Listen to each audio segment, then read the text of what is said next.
Hi there, tonight we step into the world of the Vikings, not as a sword-wielding hero or a legendary explorer, but as an everyday person living in one of history's most fascinating cultures. Imagine waking up in a Viking longhouse, the scent of smoke from the central hearth lingering in the air, mingled with the earthy smell of packed dirt floors. You'll stretch under a rough woolen blanket, shake off the chill of the Nordic morning, and prepare to face the challenges and triumphs of life in a society as brutal as it was beautiful. You probably won't survive this, but hey, that's why you're just imagining it. Before you fully sink into your pillow, a quick like and subscribe would mean the world if you're into sleepy stories like this. Got a strange bit of history you want to hear before bed? Drop it in the comments.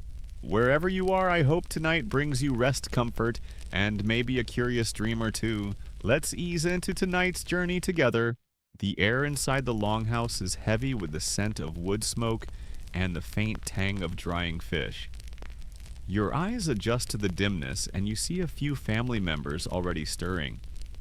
Longhouses, as the name implies, are narrow and stretched out, designed to house not just your family, but also your livestock. Yes, your cows and sheep sleep inside too. It's their warmth that helps stave off the bitter cold of the Scandinavian winters. Cozy, right? Maybe not for your nose. You stretch and join the morning bustle. The central hearth crackles as someone stirs a pot of porridge. A young child pokes at the fire with the stick, earning a sharp rebuke from their mother. It's a chaotic but familiar rhythm, the heartbeat of a Viking home. Life here revolves around the fire.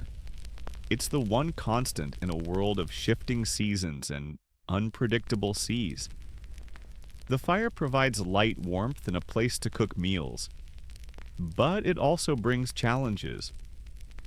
The smoke has to find its way out through a small opening in the roof, often failing miserably and hanging low in the room like a stubborn fog. You cough, wave a hand in front of your face, and think. Ventilation was definitely not their strong suit. Outside, the light is still soft with the sun barely cresting the horizon. The landscape around your home is rugged, dotted with patches of farmland and dense forest. It's a stark beauty, one that demands respect and a lot of hard work. You grab a woolen tunic and thick cloak, both practical and scratchy, and step outside. The air bites at your cheeks, but you're used to it. Survival in this environment requires resilience, and Vikings have plenty of it. Your morning chores are waiting. If you're a farmer, you'll head to the fields, battling the rocky soil with simple tools. The plow, pulled by oxen, struggles against the earth, and you mutter a few choice words under your breath. Farming here isn't for the faint of heart. The growing season is short, and the soil isn't exactly fertile. But somehow you make it work. Barley, oats, and rye are staples forming the base of your diet. For others, the day might begin with fishing. You head to the shore where a simple wooden boat bobs in the frigid water. Fishing nets weighted with stones are carefully untangled.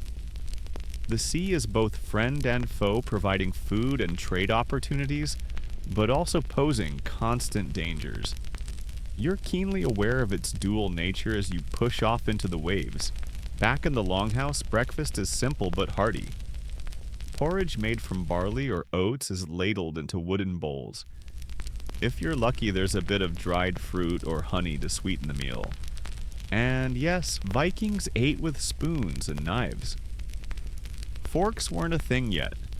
As you eat, you can't help but wonder what today will bring.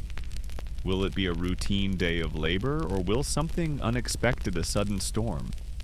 A visitor from another village shake things up? The children in the household have their tasks too. Even the youngest contribute, gathering firewood or helping with simple chores. Education is informal but practical. They learn by doing, watching, and listening. And the stories, they're everywhere. Elders shared tales of gods and heroes, weaving mythology and history into lessons about bravery, loyalty, and wit. You can't help but smile as a small child tries to mimic the dramatic gestures of an old storyteller.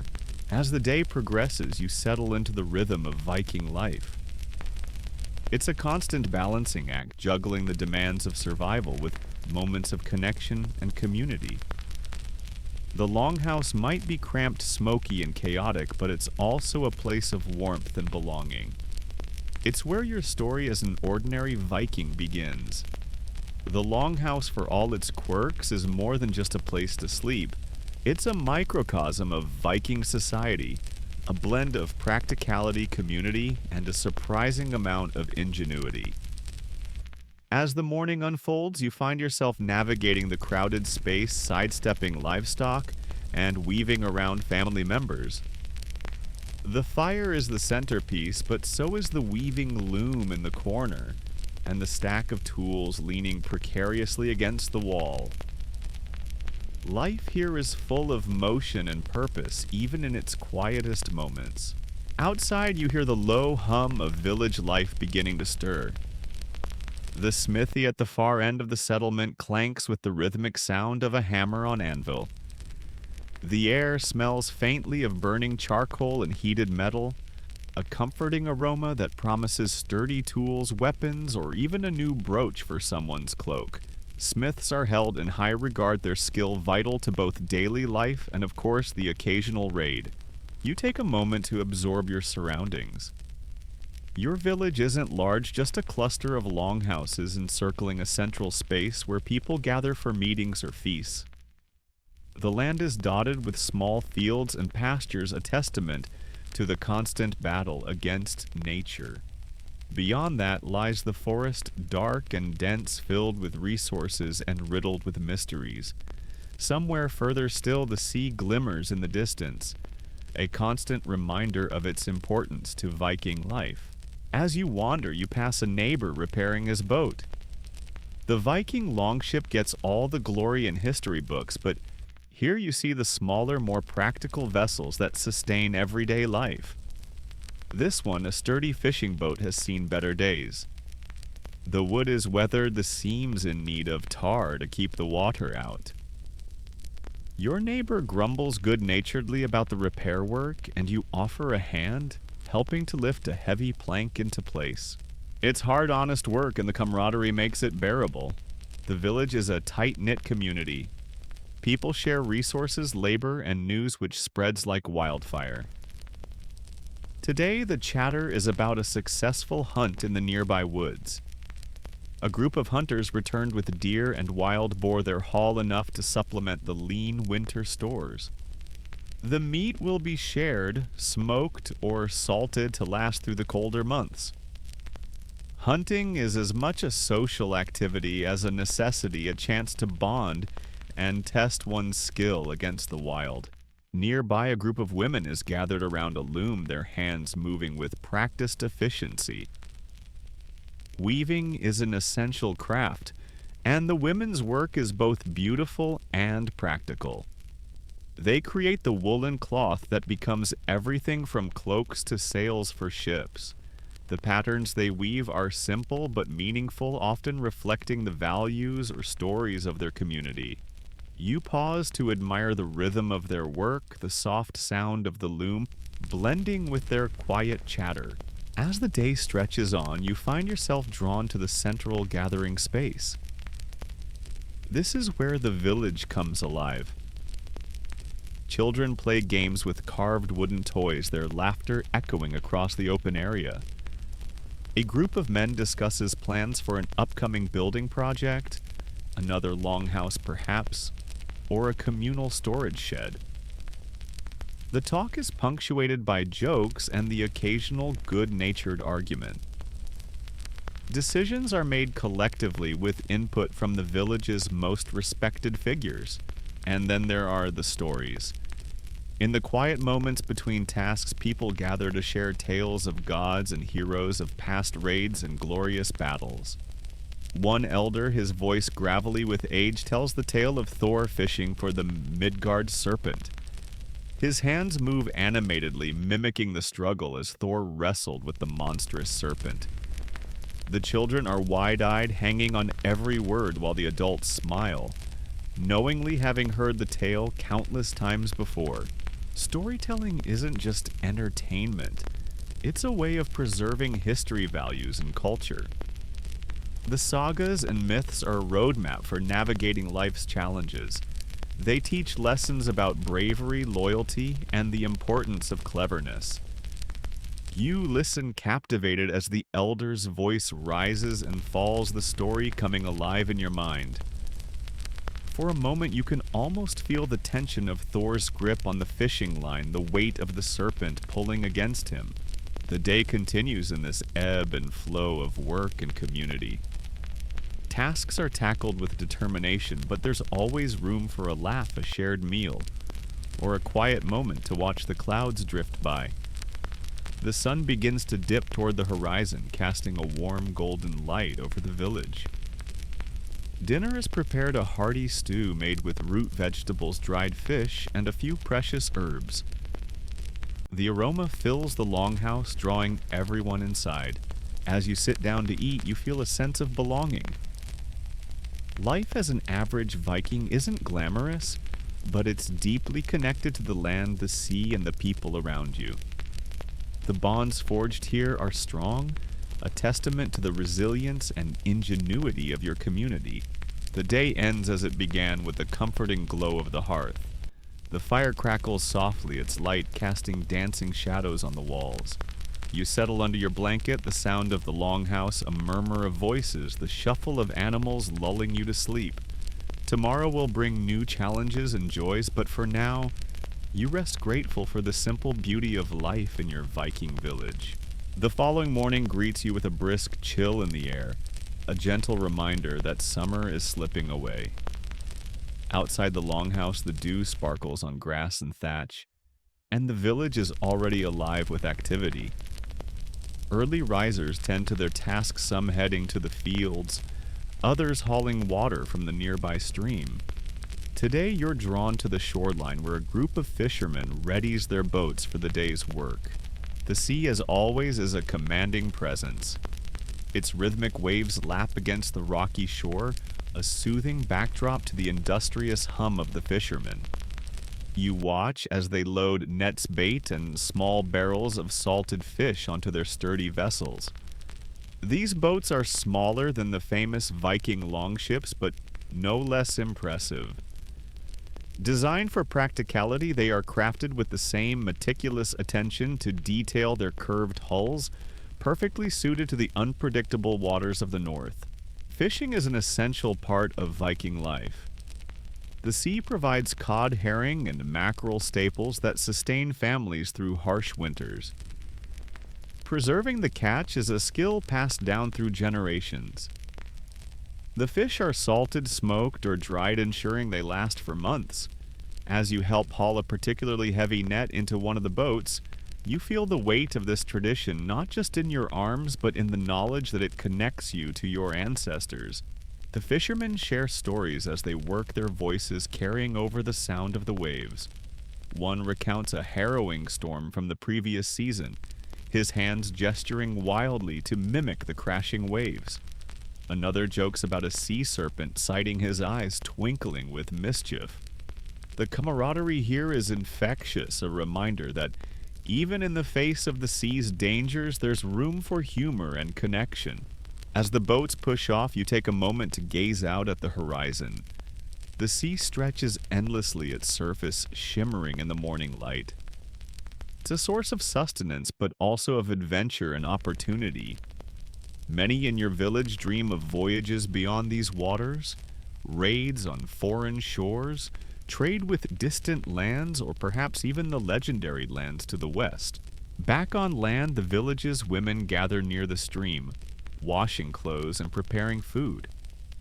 Their laughter rings out, a counterpoint to the men's gruff humor. You join them for a while, scrubbing a tunic with coarse soap, made from animal fat and ash. It's hard work, but the steady rhythm and the warmth of the company make it almost enjoyable. Someone starts singing a familiar tune, and soon the group joins in, their voices harmonizing beautifully.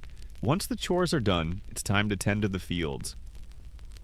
Farming isn't glamorous, but it's vital. The land yields barley, oats, and rye grains that become bread, porridge, and ale. You grab a hoe and join your neighbors breaking up the soil and pulling weeds. The sun climbs higher and sweat beads on your brow. Farming here is a delicate balance, a battle against the elements. Too much rain and the crops rot. Too little and they wither. While working, you spot a cluster of beehives near the edge of the field. Bees are cherished in your community, their honey a valuable resource. It sweetens food, ferments into mead, and even serves medicinal purposes.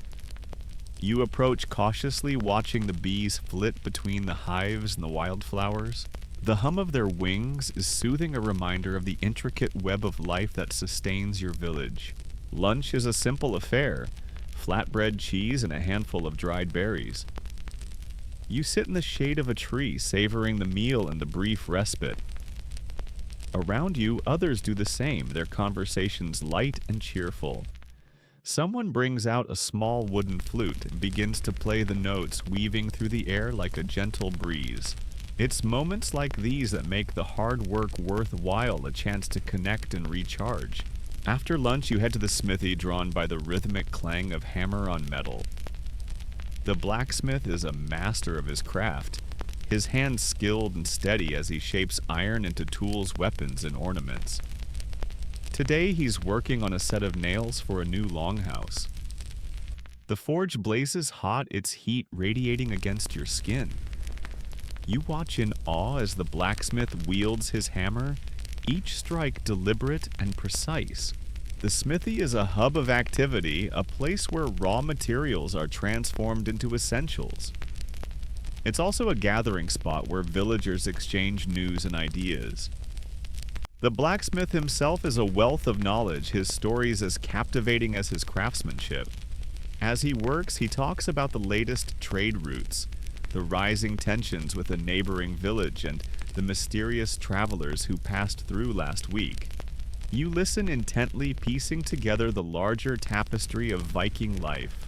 As the day winds down, you find yourself near the village's sacred grove, a place of quiet reverence. The trees here are ancient, their gnarled branches stretching skyward. Offerings of food, flowers, and small trinkets are left at the base of the largest tree, a symbol of the community's connection to the gods. You take a moment to reflect the serenity of the grove, a stark contrast to the bustling activity of the day. Evening falls and the village gathers for a communal meal. The longhouse is filled with the aroma of roasted meat, herbs, and fresh bread. The meal is a celebration of the day's efforts, a time to share stories and laughter. You sit with your family and neighbors, the firelight dancing in their eyes. The conversation flows easily, ranging from the practical plans for tomorrow's work to the fantastical tales of gods, giants, and distant lands. As the meal ends, the elder of the village rises to speak. His voice carries a weight of wisdom and experience as he shares a story of Odin's quest for knowledge. The room falls silent, the fire crackling softly in the background. You're drawn into the tale, the vivid imagery transporting you to a world of gods and magic. It's a fitting end to the day, a reminder of the rich tapestry of culture and tradition that defines your community. Finally, as the fire burns low, you retreat to your sleeping space. The longhouse is quiet now, save for the soft sounds of breathing and the occasional creak of wood. You wrap yourself in a warm blanket, the day's experiences swirling in your mind. The scent of smoke lingers in the air, a comforting reminder of home. As your eyes close, you feel a profound sense of gratitude for the land, the sea, and the people who make this life possible. The morning sun filters through the cracks in the longhouse walls, casting beams of light across the packed earth floor. Today, you're drawn to a different part of village life, the intricate web of trade and barter that sustains your community. While the Vikings are famously remembered for their raids, trade is just as crucial to their way of life. You step outside to find the village square buzzing with activity. Merchants and farmers haggle over goods, their voices rising and falling like the hum of bees around their hives. At the center of this lively scene is the marketplace, a cluster of wooden stalls displaying a dazzling array of goods. There are woven woolen cloths, brightly dyed with pigments from local plants and imported minerals. Tools and ornaments of iron and bronze gleam in the sunlight. You notice a small pile of amber, its golden hues catching your eye. This Nordic gold is highly prized not just locally, but far beyond these shores. Trade isn't confined to just goods, though.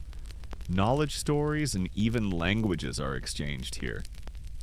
You pause at a stall manned by a weathered trader who speaks with an accent you can't quite place. He offers you a handful of silvery coins, each engraved with symbols foreign to you. These are dirhams, he explains, minted in lands far to the south, a testament to the vast network of Viking trade that stretches from the North Atlantic to the Middle East. The marketplace is also a social hub, a place where people gather to share news and gossip.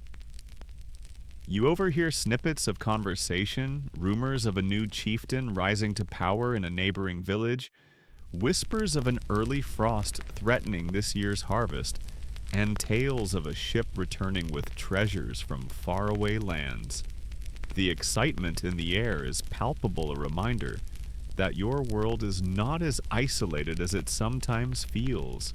As you wander through the market, you come across a stall selling dried herbs and medicinal remedies. The woman behind the counter is a vulva, a respected seer and healer. Her presence is commanding, her eyes sharp and knowing. She offers you a small pouch of herbs, explaining their uses with a mix of practicality and mysticism. You thank her and move on, the faint scent of dried lavender and sage lingering in the air. Nearby, a group of children plays a game with carved wooden pieces, their laughter ringing out across the square. Their joy is infectious, a reminder that even in a world as harsh as this, there is room for play and imagination.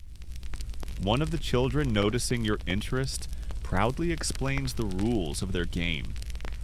It's a mix of strategy and luck, a microcosm of the larger world they'll one day navigate. Later in the day, you join a group heading to a neighboring village. The journey takes you through dense forests and open meadows, the landscape a patchwork of greens and golds. Along the way, you marvel at the skill of the guide leading your group. He moves through the terrain with ease, pointing out landmarks and recounting tales of the land's history.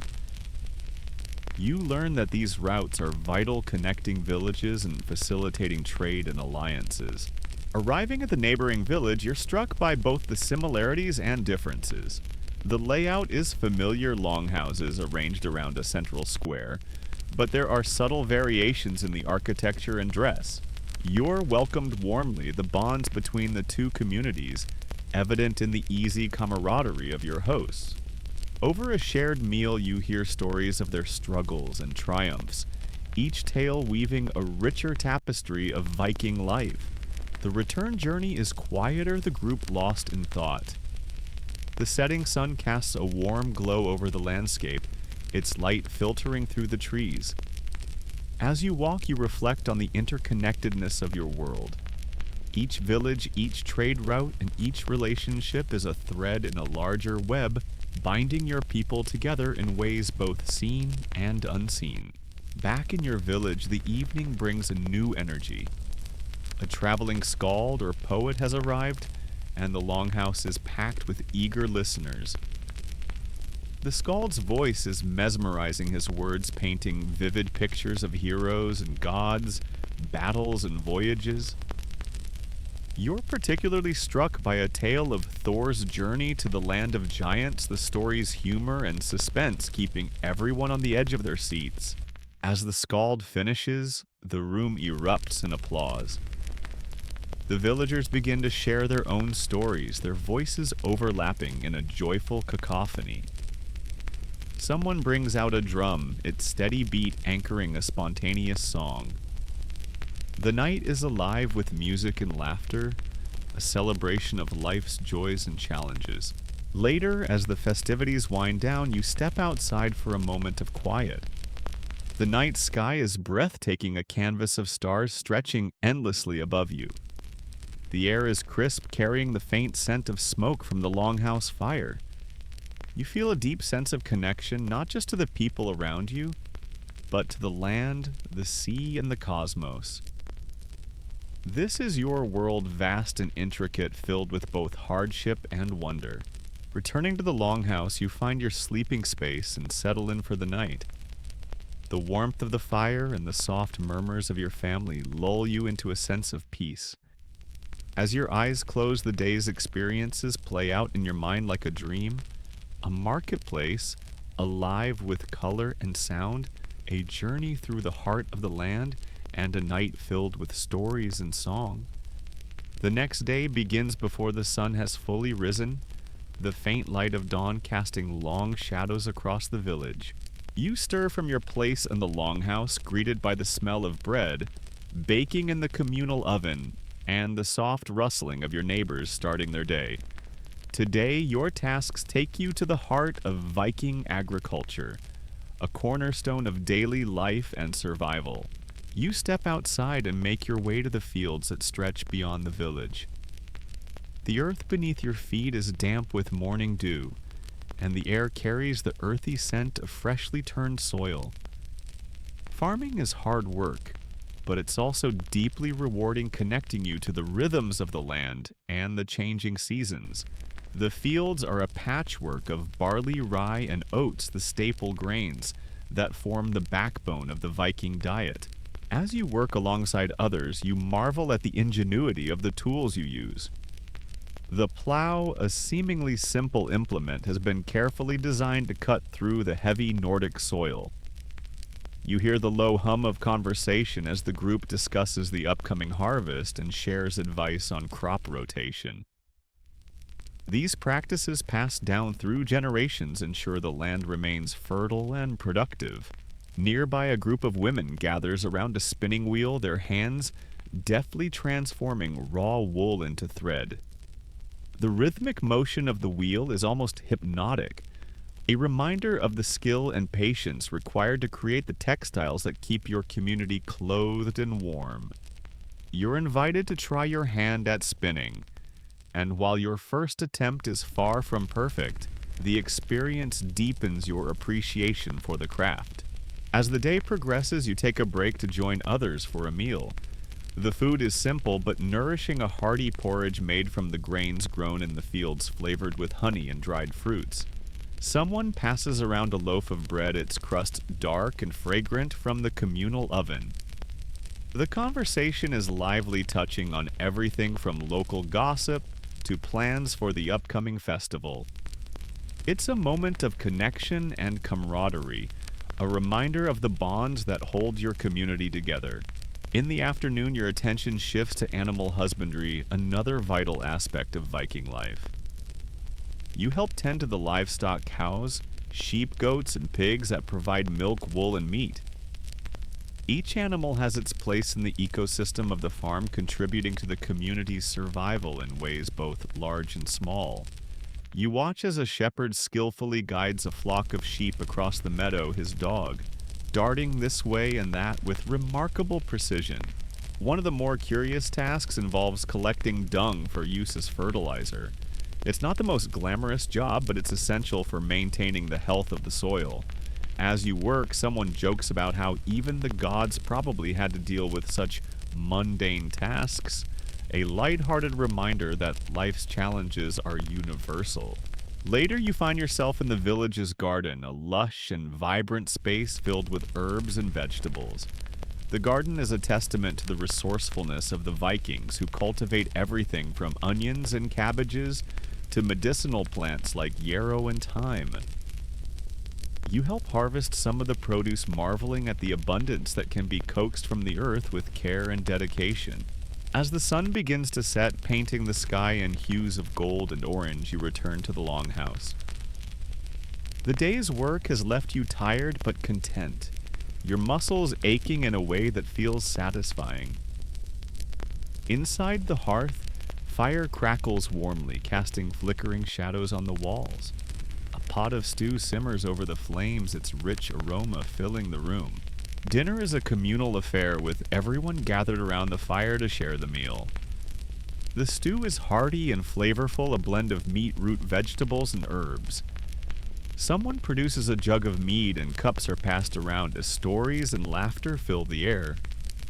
The atmosphere is one of warmth and connection, a reminder of the simple joys that make life meaningful. After the meal, the conversation turns to the cycles of the natural world. Someone recounts the old tales of Yggdrasil, the great tree that connects all realms in Norse mythology. You're reminded of the deep connection the Vikings feel to the land and its rhythms, a connection that shapes every aspect of their lives from their farming practices to their spiritual beliefs. As the evening winds down, you step outside to take in the night. The fields are quiet now, their rows of crops bathed in moonlight. You feel a sense of peace as you gaze out at the landscape, the gentle rustling of the wind through the grass like a lullaby. This is the heart of Viking life, a balance of hard work, communal bonds, and reverence for the natural world. Returning to the longhouse, you settle in for the night. The warmth of the fire and the soft murmurs of your family lulling you into a sense of comfort. The day's experiences play out in your mind as you drift off to sleep, a mosaic of sights, sounds, and sensations that capture the essence of life in this time and place. You awaken to the rhythmic sound of water lapping against wooden hulls. Today, your place is among the bustling harbors and workshops of your Viking settlement, where life flows like the rivers and seas that define so much of your world.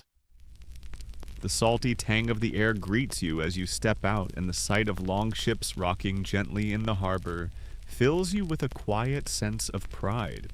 Vikings are renowned for their seamanship and for good reason. As you approach the docks, you're greeted by the sight of craftsmen, bent over half-finished longships, their tools glinting in the morning light. These vessels are masterpieces of engineering designed to glide effortlessly through the water, whether on a placid fjord or the choppy expanse of the North Sea. You lend a hand carefully sanding down a plank while the seasoned shipwright explains the intricacies of clinker-built construction, the overlapping planks that give the hull its strength and flexibility. Nearby, a group is preparing for a voyage. You watch as they load the longship with supplies barrels of dried fish and salted meat bundles of woolen cloaks and the ubiquitous barrels of mead. The crew jokes about needing just enough provisions to get to the next raid, or as they call it, a trade mission with enthusiasm. It's impossible not to chuckle even as you imagine the challenges awaiting them on the open sea. While the harbor is alive with activity, not everyone here is destined for far-off shores. Traders from neighboring settlements and even foreign lands mingle in a lively market nearby. Stalls brimming with goods line the streets, amber from the Baltic silk from Byzantium, spices from the east. The air hums with haggling voices and the clinking of coins. You marvel at the diversity of items, a reminder of how interconnected your world is despite its seeming isolation. Someone pulls you toward a small stall where intricate jewelry is displayed, brooches, arm rings, and pendants shaped like Thor's hammer. The vendor, a wiry man with a twinkle in his eye, explains that the designs are not just for adornment, but also for protection. Wear this, he says, holding up a silver amulet, and no storm will dare toss your ship. As you move through the market, you encounter a storyteller, a skald who has drawn a small crowd. His voice rises and falls as he recounts tales of heroism and betrayal, the sagas that keep the memories of your people alive. You pause to listen, captivated by the vivid imagery he weaves. The story reminds you that the sea, while a source of opportunity, is also fraught with danger. You hear of sea serpents lurking beneath the waves, and of storms so fierce they seem sent by the gods themselves. The rest of your day is spent learning the ropes, literally. A seasoned sailor teaches you the art of knot tying, an essential skill for anyone spending time on a longship. The patterns are intricate yet practical, designed to secure sales cargo and even the crew themselves during rough weather. Your fingers fumble at first, but with practice you manage to create a sturdy bowline knot. "Not bad," the sailor says with a grin, clapping you on the back. You're also introduced to the navigation tools of the Vikings. A sunstone used to locate the sun on overcast days is passed around for you to examine. Its polished surface catches the light in a way that feels almost magical. Historians still argue whether these were commonplace or rare, your teacher notes, but either way they show just how clever we are. You can't help but feel a swell of pride at the ingenuity of your people. As the afternoon wanes, you join a group of fishermen heading out to sea. The boat is smaller than a longship, but no less impressive in its craftsmanship. The rhythmic pull of the oars and the gentle rocking of the boat are almost soothing, a stark contrast to the intense focus required to cast and haul in nets. You catch sight of a seal basking on a distant rock and wonder what tales it might tell if it could speak. The catch of the day is modest cod and herring mostly, but the camaraderie among the fishermen makes the experience memorable. You return to shore as the sun dips low on the horizon, the sky ablaze with hues of orange and red.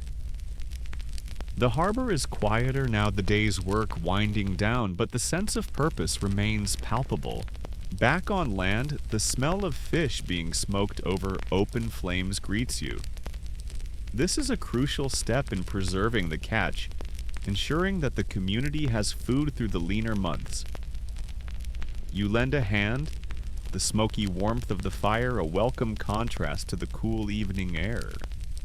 Someone hands you a piece of dried fish to taste its salty and chewy a flavor that feels both foreign and familiar. As darkness falls, you gather with others around the hearth in a nearby longhouse. Stories of the day's adventures are shared interspersed with laughter and the occasional burst of song. Someone recounts the legend of Egil Skallagrimsson, a famous Viking poet and warrior, and you're struck by how seamlessly the practical and the poetic intertwine in your culture. Before heading to bed, you step outside one last time. The harbor is still now, the longships resting like sleeping giants on the water. The stars overhead are dazzling, their reflection shimmering in the dark sea. You feel a profound connection to this place, this life, and the people who share it with you. It's a moment of quiet reflection, the kind that stays with you long after the day is done. As you make your way back to your bed, the sounds of the sea lull you into a deep, restful sleep. The rhythm of the waves, the distant call of a seabird, and the faint creak of a moored ship form a symphony that carries you gently into the realm of dreams. The scent of damp earth and pine greets you this morning as you step into the forest that surrounds your settlement.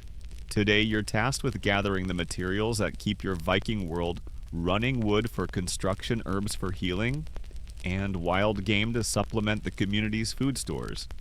The forest is alive with the sound of bird song and the rustle of leaves, a vibrant contrast to the rugged shorelines you explored yesterday. You carry an axe over your shoulder, its weight a comforting reminder of your purpose. Trees are a cornerstone of Viking life, providing the timber needed to build homes, ships, and fortifications. As you approach a towering pine, your guide explains the importance of choosing the right tree. Straight, strong, and free of knots, he says, tapping the trunk with practiced precision. You swing your axe, the rhythmic chop of blade meeting wood, blending into the forest's natural symphony. When the tree finally falls, its crash sends a flock of startled birds into the sky. Together, you and your guide strip the branches and prepare the trunk for transport. The work is hard, but the sense of accomplishment is undeniable. This timber might one day form the keel of a longship or the beams of a new longhouse, connecting your efforts to the broader fabric of Viking life. As you haul the wood back to the settlement, you pause to gather berries and herbs along the way. Your guide points out plants with medicinal properties from yarrow to treat wounds to juniper for warding off illness. Historians still argue whether our herbal remedies were based more on trial and error or inherited knowledge, he notes with a grin. Either way, the forest feels like a living apothecary, offering solutions to the challenges of daily life. The forest is also a hunting ground, and you're invited to join a small party in pursuit of game. Armed with a bow, you tread carefully through the underbrush, alert for any sign of movement. The thrill of the hunt is palpable, every snapped twig and distant rustle setting your heart racing. Finally, you spot a deer grazing in a clearing. The lead hunter draws his bow, the tension in the string mirror in the group's collective breath. The arrow flies true and the deer falls. There's a solemn moment as you approach the animal, a quiet acknowledgement of the life taken to sustain your own. Back at the settlement, the spoils of the hunt are prepared. The deer is butchered with practiced efficiency, every part of the animal used for food, clothing, or tools. You help stretch the hide for tanning the pungent smell of curing chemicals filling the air. It's a stark reminder of the resourcefulness required to thrive in this environment. Nothing goes to waste. Meanwhile, the herbs and berries you collected are sorted and stored. Some are dried for future use, while others are immediately incorporated into meals or remedies. You watch as a healer crushes a handful of leaves into a paste, explaining its use for treating burns. Her hands move with practiced confidence, her knowledge a vital asset to the community. As the afternoon wears on, you're drawn to the sound of laughter and splashing coming from a nearby river. A group of children is playing their carefree energy, a welcome contrast to the day's labor. They're building miniature boats from scraps of wood and leaves, racing them downstream with gleeful shouts. One of the adults joins in, demonstrating how to carve a more aerodynamic hull. It's a small moment of joy, a reminder that even amidst the challenges of Viking life, there's room for play and creativity. You're invited to bathe in the river, an opportunity to wash away the day's grime and refresh yourself. The water is cold, but invigorating, the sensation waking up every fiber of your being. As you wade in, you're struck by the beauty of your surroundings, the dappled sunlight filtering through the trees, the gentle ripple of the current, the sound of the forest alive with its own rhythm. Clean and reinvigorated, you return to the settlement in time for the evening meal.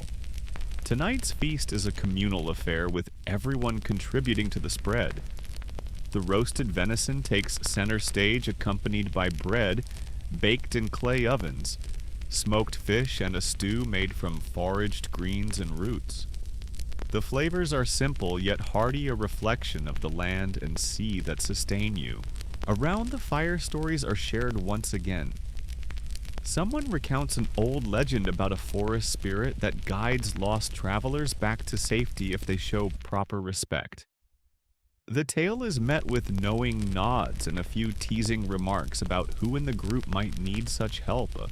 The firelight flickers on the faces around you, casting shadows that dance like the spirits of the forest themselves. As the night deepens, you take a moment to reflect on the interconnectedness of everything in your world. The forest provides wood for your ships, herbs for your ailments, and game for your meals. The river offers both sustenance and a space for relaxation. Even the stories you tell around the fire are rooted in the landscapes that shape your lives. It's a humbling realization, one that fills you with gratitude for the natural world and your place within it. The forest may be vast and untamed, but it feels less like a wilderness and more like an extension of your community. Its rhythms are your rhythms, its resources your lifeblood. As you settle into bed that night, the scent of pine still clinging to your skin, you feel a deep sense of peace. The sounds of the forest, the hoot of an owl, the rustle of leaves in the breeze lull you into a restful sleep. Your dreams filled with visions of towering trees and shimmering rivers. The sun rises over the settlement, its golden rays casting long shadows on the freshly worked oil. Today, you're stepping into the fields where the backbone of Viking sustenance farming takes place. As much as the sea provides, the land plays an equally vital role in feeding the community. Grains, vegetables, and livestock form the triad that keeps Viking families alive through long winters and lean times. You find yourself standing in a patch of barley, its stalks swaying gently in the morning breeze. Barley is a staple crop used to make bread porridge and even beer, a beverage enjoyed across all strata of society. As you run your fingers through the golden stalks, your guide explains the agricultural cycle. From spring sowing to autumn harvest, every stage demands careful timing and relentless effort. A late planting or an early frost can mean the difference between abundance and starvation. Grain cultivation isn't the only task at hand. Nearby, a group of women and children tends to vegetable gardens filled with onions, cabbages, and beans. You kneel beside them, your hands brushing through the soft, dark soil as you pull weeds and aerate the ground. The work is repetitive but meditative, the kind that fosters quiet conversations and a sense of shared purpose. One woman jokes about the stubbornness of weeds, comparing them to unruly children, and you can't help but laugh at the universal humor. Livestock farming is another crucial aspect of Viking life. You're led to a pen where goats, sheep, and pigs mill about, their earthy smell mingling with the scent of hay. A young boy demonstrates how to milk a goat, his small hands deftly working the animal's udders. You try your hand at it, and the first few attempts result in a disgruntled bleat from the goat. But soon enough you manage a steady stream of milk, its warmth a surprising comfort in your hands. The animals aren't just sources of milk, meat, and wool, they're also integral to the settlement's spiritual and cultural life. Your guide mentions how livestock are sometimes offered as sacrifices to the gods, particularly during times of crisis or celebration. Historians still argue whether these practices were more symbolic or rooted in economic necessity, he says. Either way, the animal's value extends far beyond their practical uses. As the day progresses, you're shown the process of turning raw ingredients into sustenance. In a small hut, women grind barley into flour using heavy stone querns. The rhythmic scraping fills the room, a sound as ancient as the act itself. One of the women hands you a turn at the quern, and you quickly realize how physically demanding the task is. Your arms ache, but the thought of fresh bread keeps you going. The flour is mixed with water and a pinch of salt to form dough, which is then shaped into flat loaves and placed in a clay oven. The smell of baking bread fills the air, a warm, comforting aroma that makes your mouth water. You're offered a piece fresh from the oven, its crust crackling as you break it apart.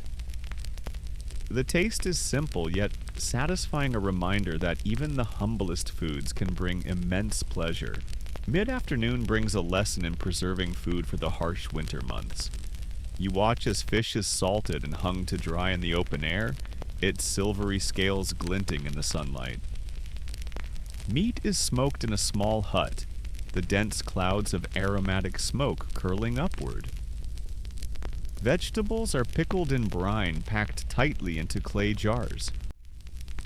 Each method ensures that the settlement has enough to eat when the ground is frozen and the sea is too dangerous to fish. Amidst the practicalities, there's room for a touch of indulgence. A woman offers you a sip of homebrewed beer, its taste earthy and slightly sour. She explains how barley and wild herbs are fermented to create this beverage, which serves as both refreshment and a symbol of hospitality. The beer warms your belly and lifts your spirits, a small luxury in a life defined by hard work. In the evening, you're invited to join a communal feast celebrating the completion of the harvest. The long table is laden with roasted meats, hearty stews, and of course, freshly baked bread. People pass dishes back and forth, their laughter and chatter filling the hall. A storyteller rises to recount a tale of Thor's legendary appetite, drawing boisterous laughter and a few raised mugs in his honor. As you eat, you're struck by the sense of community that permeates every aspect of life here. Farming, cooking, and feasting aren't just about survival, they're about connection. Each person plays a role, from the child pulling weeds to the elder grinding flour, and together they create something greater than the sum of its parts. It's a reminder that even in the face of harsh conditions, humans find ways to thrive through cooperation and shared purpose. Later, as the fire dies down and the crowd disperses, you step outside into the cool night air. The stars above seem impossibly bright, their light reflecting off the fields and casting a silvery glow over the settlement. You walk among the sleeping animals, their soft breaths and occasional rustles adding to the serenity of the moment. The scent of hay and earth lingers as you make your way back to your bed. The day's work has left you pleasantly tired. Your muscles sore, but your heart full. As you drift off to sleep, the image of golden barley fields swaying in the wind fills your mind, a testament to the resilience and resourcefulness of the Viking people. You awaken to the distant sounds of hammering, the rhythmic clang of metal striking metal echoing through the settlement. Today, your journey takes you into the heart of Viking craftsmanship, blacksmithing, woodworking, and shipbuilding. These skills are the lifeblood of both daily survival and the ambitious voyages that define the Viking Age. The blacksmith's forge is the first stop. Smoke curls from the chimney as you step into the dimly lit workshop. The heat from the fire is almost overwhelming, casting a flickering orange glow over the tools and raw materials. At the center of it all stands the blacksmith, a figure of practiced precision. He holds a glowing piece of iron with a pair of tongs, his hammer rising and falling in a steady rhythm. Sparks fly with each strike, illuminating his sweat-drenched face. You learn that the blacksmith is more than just a maker of weapons. He crafts tools for farming, nails for construction, and even intricate jewelry. The anvil rings out as he demonstrates how a lump of iron becomes a blade, folding and hammering the metal to increase its strength. You're handed a smaller hammer and invited to try. The weight surprises you, and your first strike is embarrassingly weak. The blacksmith chuckles, offering tips to improve your swing. By your third attempt, you manage a satisfying clang that earns you a nod of approval. Next, you're guided to the woodworking area. Here, the scent of fresh-cut timber mingles with the earthy aroma of sawdust. Craftsmen shape logs into beams, carve intricate patterns into furniture, and even construct shields. A young boy is sanding down a wooden bowl, his small hands deftly smoothing its surface. Nearby, a carpenter explains the process of making a longbow, his voice tinged with pride as he shows off a finished piece. The wood is prized for its flexibility and strength, and each bow is a masterpiece of balance and craftsmanship. Historians still argue whether the Vikings' woodworking techniques influenced later European traditions or were developed entirely in isolation, your guide mentions, as you trace your fingers over the carvings on a shield. The patterns are mesmerizing, interwoven serpents and knotwork that seem to shift and twist under your touch.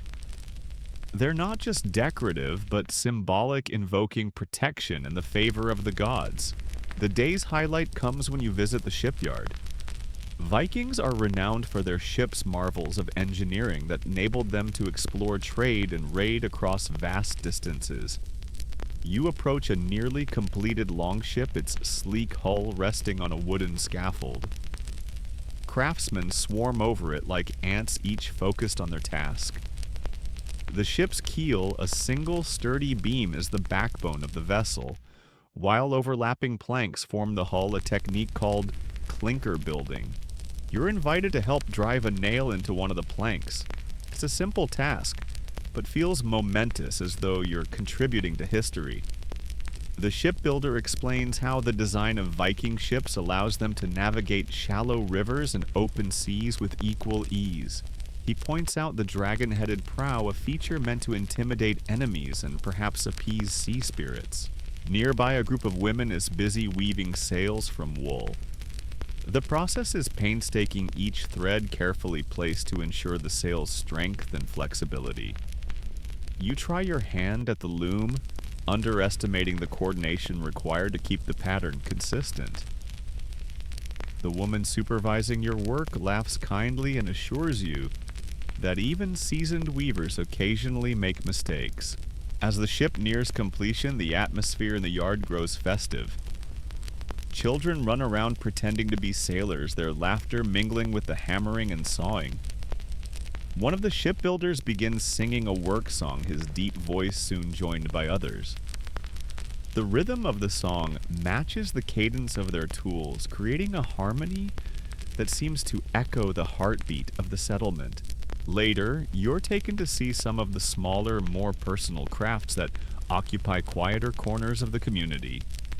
Women embroider elaborate designs onto clothing, their needles flashing in the light. A young girl shows you her clay figurines, simple yet charming representations of animals and gods. Nearby, an elder patiently shapes bone into combs and needles, his hands steady despite their age. These crafts aren't just about utility, they're expressions of creativity and identity. A man proudly displays a drinking horn he's decorated with intricate etchings, explaining how it tells the story of his family's journey from one settlement to another. Each item, no matter how small, carries a piece of its maker's spirit. As the sun dips lower in the sky, you return to the shipyard to witness a launching ceremony. The completed longship gleams in the fading light, its oars lined up like wings ready to take flight. The entire settlement gathers to watch as it's pushed into the water, the crowd erupting in cheers as it floats for the first time. A local leader steps forward to bless the vessel, sprinkling it with ale and invoking the protection of the gods. The moment is both solemn and jubilant, a reminder of the deep connection between craftsmanship and community. The day ends with a meal shared among the artisans. They sit in a circle around a fire, passing around bowls of stew and mugs of beer. Stories are exchanged, some boasting of great voyages, others recounting mishaps in the workshop. You're drawn into the camaraderie, feeling a profound respect for these people who transform raw materials into objects of beauty and utility. As you lie down to rest, the echoes of hammering and laughter linger in your ears. The craftsmanship you've witnessed today isn't just a skill. It's a legacy passed down through generations and woven into the fabric of Viking life. You drift off dreaming of dragon-headed ships and the steady rhythm of a blacksmith's hammer. The next morning, you're awakened by the sound of roosters crowing and the faint hum of voices. As you shake off sleep, you're drawn to the activity of the marketplace, a bustling hub where Viking trade and commerce flourish. This isn't just a place for buying and selling goods, it's a crossroads of culture, a space where ideas, stories, and commodities from distant lands intermingle. The marketplace sprawls out in an open area near the center of the settlement. Wooden stalls are arranged in haphazard rows, their roofs covered with straw or animal hides. Merchants call out to potential customers, their voices competing with the clanging of a blacksmith's hammer and the occasional bleating of goats. The air is alive with a medley of smells, smoked fish, freshly baked bread, and the tang of leather. You wander through the maze of stalls, taking in the variety of goods on display. There's a stack of fur pelts, soft and warm to the touch, likely traded from the cold northern regions. A merchant shows off his wares of amber, the golden resin, catching the sunlight and gleaming like drops of captured sunlight. He explains that amber is prized not only for its beauty, but also for its supposed protective qualities, warding off illness and evil spirits. Nearby, another trader is selling a collection of glass beads in vibrant hues. These beads, you learn, are not locally made, but imported from as far away as the Mediterranean. Historians still debate how extensive Viking trade networks truly were, your guide remarks. Yet the beads in front of you are tangible proof of these far-reaching connections. A woman invites you to try a sip of mead, a honey-based drink that's both sweet and slightly tart. The warmth of the beverage spreads through you, and she laughs as she tells you it's meant to bring cheer to even the weariest traveler. You notice barrels of ale stacked. Nearby their presence, a reminder that Viking feasts were as much about community as they were about celebration. As you move further into the market, the crowd thickens. Farmers from nearby villages have come to sell their produce, cabbage, turnips, and onions are piled high, their earthy aroma blending with the scent of dried herbs. Fishmongers display their catches on wooden slabs, the silvery scales of herring and mackerel shimmering under the sunlight. A group of children gathers around a man who's skillfully gutting a fish, their curious faces alight with fascination and mild disgust. One stall catches your eye with its array of weapons and tools. Axes, swords, and shields are propped up in neat rows, their craftsmanship evident in the fine engravings and sturdy construction. The merchant demonstrates the balance of a sword, spinning it expertly in his hand before offering it to you. You hesitate, but eventually grasp the hilt, the weight both intimidating and exhilarating. A fine blade like this could last a lifetime, he assures you, his grin revealing a missing tooth. In a quieter corner of the market, you find a storyteller surrounded by an eager audience. His voice rises and falls as he recounts a saga of heroism and betrayal, his words painting vivid images of battles and voyages. You sit down to listen, swept away by the rhythm of his storytelling. His tale ends with a clever twist that elicits laughter and applause, leaving you with a newfound appreciation for the oral traditions that preserve Viking history and culture. The marketplace isn't just about trade, it's a stage for social interaction. Neighbors greet each other with hearty handshakes, and deals are often sealed with shared drinks rather than written contracts. You notice a group of women exchanging gossip as they barter for woven cloth, their laughter ringing out above the general hubbub. A farmer haggles over the price of a goat, his exaggerated gestures drawing chuckles from onlookers. At one point you encounter a foreign trader, his clothing and wares marking him as an outsider. He offers spices and silk, rare treasures that hint at distant lands and exotic cultures. The crowd around him is thick, their curiosity piqued by the unfamiliar scents and textures. The trader's presence underscores the Vikings' role not just as raiders, but also as participants in a vast and interconnected world. As the morning turns to afternoon, the market begins to wind down. Stalls are packed up and merchants count their earnings with satisfied smiles.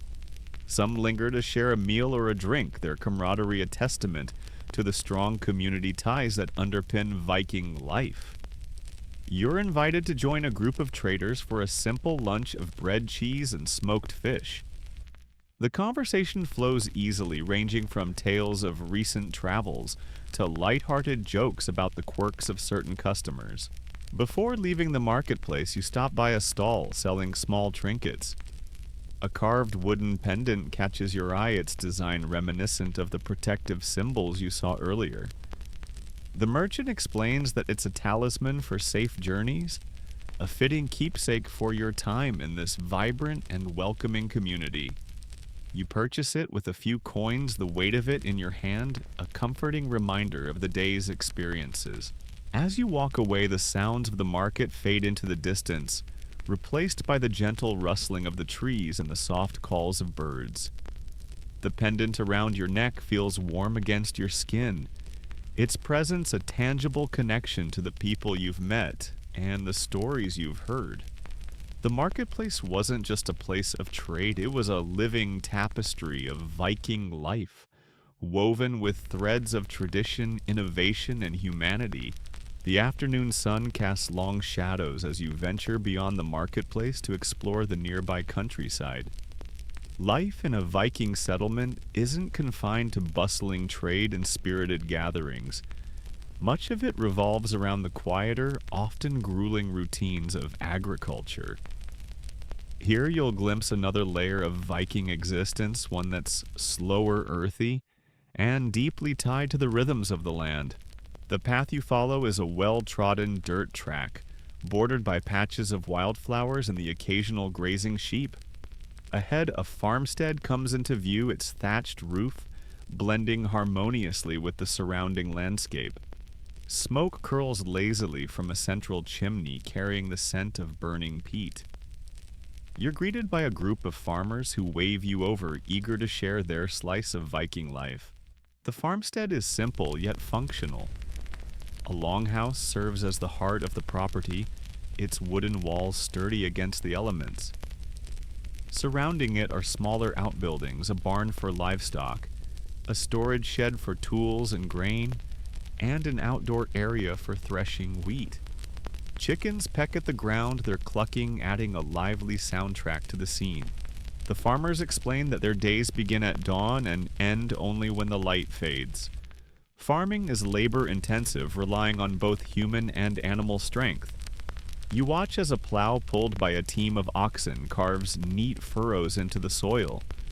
The farmer guiding the plow pauses to explain that they primarily grow barley, oats, and rye crops that thrive in the short growing season of their northern climate. Barley, he notes, is particularly prized for making ale a staple of their diet and festivities. Nearby, a group of women is busy weaving flax into linen, their hands moving in a practiced rhythm. They laugh as they work, their camaraderie evident in the way they tease one another about the quality of their threads. You're invited to try your hand at spinning, but the uneven fibers you produce quickly earn good-natured chuckles. A young boy leads you to the livestock pens where sheep, goats, and pigs are kept. He proudly points out the largest ram, which he claims is the king of the sheep. Livestock plays a crucial role in Viking agriculture, providing meat, milk, and wool. The boy's enthusiasm is contagious, and you find yourself admiring the ingenuity of a society that thrives in such a challenging environment. As you wander further, you come across an elderly man sitting under a tree carving wooden tools. His hands are gnarled but steady, and the intricate patterns he etches into the handles reveal a surprising artistry. He offers you a finished spoon, explaining that even the most utilitarian objects deserve a touch of beauty. His words stay with you, a reminder of the Vikings' deep appreciation for craftsmanship. The farm's children dart around you, their laughter filling the air as they play a game involving sticks and stones. It's a stark contrast to their chores, which include gathering firewood, tending to the animals, and helping with the harvest. Despite the hard work, there's a sense of joy and contentment in their lives, a balance between labor and leisure that's deeply ingrained in the community. Lunch is a simple affair shared around a communal table. You're served a bowl of pottage, a hearty stew made from root vegetables and grains. The flavors are earthy and satisfying, a testament to the resourcefulness of Viking cooks.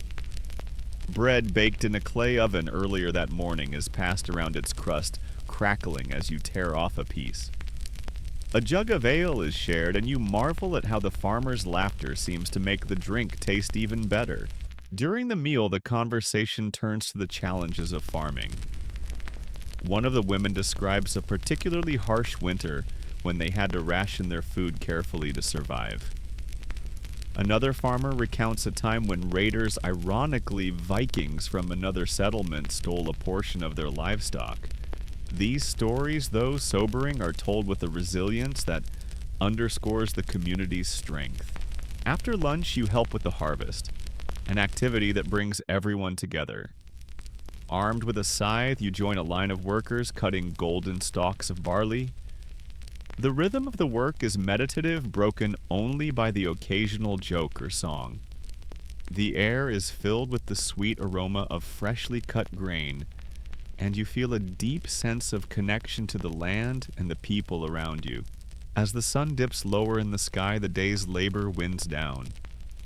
The harvested grain is stored in large sacks ready to be threshed and ground into flour. The farmers take a moment to rest, leaning against the fence and gazing out at the fields. One of them gestures to the horizon where a faint glow signals the coming of evening. Another good day, he says simply, his voice tinged with both pride and relief. Before you leave the farmstead, the elderly carver presents you with a small wooden figurine. It's a representation of a farmer, complete with a tiny plow. He smiles and tells you it's a token of their way of life, humble, hard-working, and deeply connected to the earth. You thank him, tucking the figurine into your pocket as you make your way back to the village. The journey back is peaceful, the soft rustle of leaves, and the distant call of a bird accompanying your thoughts. You reflect on the farmers' resilience, their ability to coax life from the soil, despite the harsh conditions. Their world may be quieter than the bustling marketplace, but it's no less rich, filled with a quiet dignity and a profound connection to the natural world. As the village comes into view, the sounds of evening preparations greet you. Smoke rises from hearths carrying the promise of warm meals and restful sleep. You feel a newfound respect for the people who live here, their lives, a testament to the strength and adaptability of the human spirit. Evening settles over the village as you return from the farmstead, your boots dusted with soil, and your mind alive with the stories of the farmers. Life in a Viking community doesn't stop when the sun goes down, it simply changes pace. Now, as twilight deepens, the focus shifts to the hearth, the hall, and the stories that weave people together. The longhouse glows from within its wooden frame, bathed in the golden light of a roaring fire. You step inside and are greeted by the comforting warmth of the central hearth. Smoke spirals upward, escaping through a hole in the roof, while shadows flicker on the walls. The smell of roasting meat and herbs mingles with the faint tang of wood smoke, creating an atmosphere that's both inviting and alive. The hall is a hive of activity, with families gathered around low wooden tables. Children chase each other, their giggles echoing, while elders sit in quieter corners, their eyes alight with tales yet to be told. You're offered a seat and a cup of mead, the sweet, honeyed drink that feels like liquid sunshine. As you take a sip, you're struck by the realization that this hall isn't just a place to eat, it's the heart of the community. Dinner begins with a feast modest by modern standards, but rich in flavor and spirit. Roasted fish, wild game, and root vegetables fill the platters. A young woman explains how the fish was caught earlier that day in a nearby fjord using nets crafted from woven hemp. The game, she adds, was hunted in the surrounding forests, a skill honed over generations and vital for survival. You marvel at how each dish tells a story of resourcefulness and connection to the land. As the meal progresses, the atmosphere becomes increasingly jovial. Someone begins a song, their voice clear and strong, carrying the room in its wake. Soon, others join in their harmonies, filling the air. The song tells the tale of a long-ago voyage, complete with daring battles and an unexpected triumph. The melody lingers even after the last note fades, leaving a warmth that feels almost tangible. It's not long before the storytelling begins. An elder rises, his face lined with age, but his eyes sharp and mischievous. He spins a tale of Loki's mischief, his voice rising and falling in rhythm with the firelight. You notice how every listener, from the youngest child to the eldest grandparent, hangs on his every word. The story is filled with humor, wisdom, and just the right amount of embellishment, a testament to the oral tradition that keeps their history alive. You're surprised when someone asks you to share a story. At first you hesitate, unsure of what to say, but as you glance around the room, The expectant faces encourage you to try. You recount a tale from your own world, one of adventure and discovery, weaving in details that make it feel timeless. When you finish, the room erupts in applause, their approval warming you from within. Later, as the fire burns lower, the conversation turns to the practicalities of Viking life. A blacksmith, his hands calloused from years of shaping iron, describes the tools he forges to support the community plows, knives, and even intricate jewelry. Another villager speaks of the shipbuilders who craft the iconic longboats, their work revered, not just for its functionality, but for its beauty. The talk shifts to the sea, and you learn how it defines every aspect of their lives. The sea is their provider, their highway, and sometimes their greatest adversary. One man recounts a storm he faced on a voyage to a distant shore, his voice tinged with both fear and reverence. You sense how deeply the Vikings respect the natural world, their lives a delicate balance between mastery and humility. As the evening wears on, the hall grows quieter, the energy shifting from boisterous to reflective.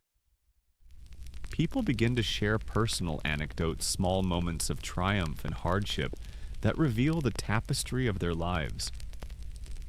A young mother speaks of the joy she felt when her child took their first steps, while an older man recalls the loss of a friend in battle. The honesty and vulnerability in their words create a bond that feels almost sacred. The fire crackles softly as you lean back, letting the sounds and stories wash over you. You notice how the longhouse seems to breathe with the rhythm of its occupants, a living communal space that shelters not just bodies, but also souls. It's a place where laughter and sorrow coexist, where traditions are passed down, and where every member has a role to play. Eventually, the night begins to wane and families drift off to their sleeping quarters. The longhouse empties slowly, its energy settling like the embers of the fire. You're offered a spot near the hearth, a thick fur laid out for you to rest upon.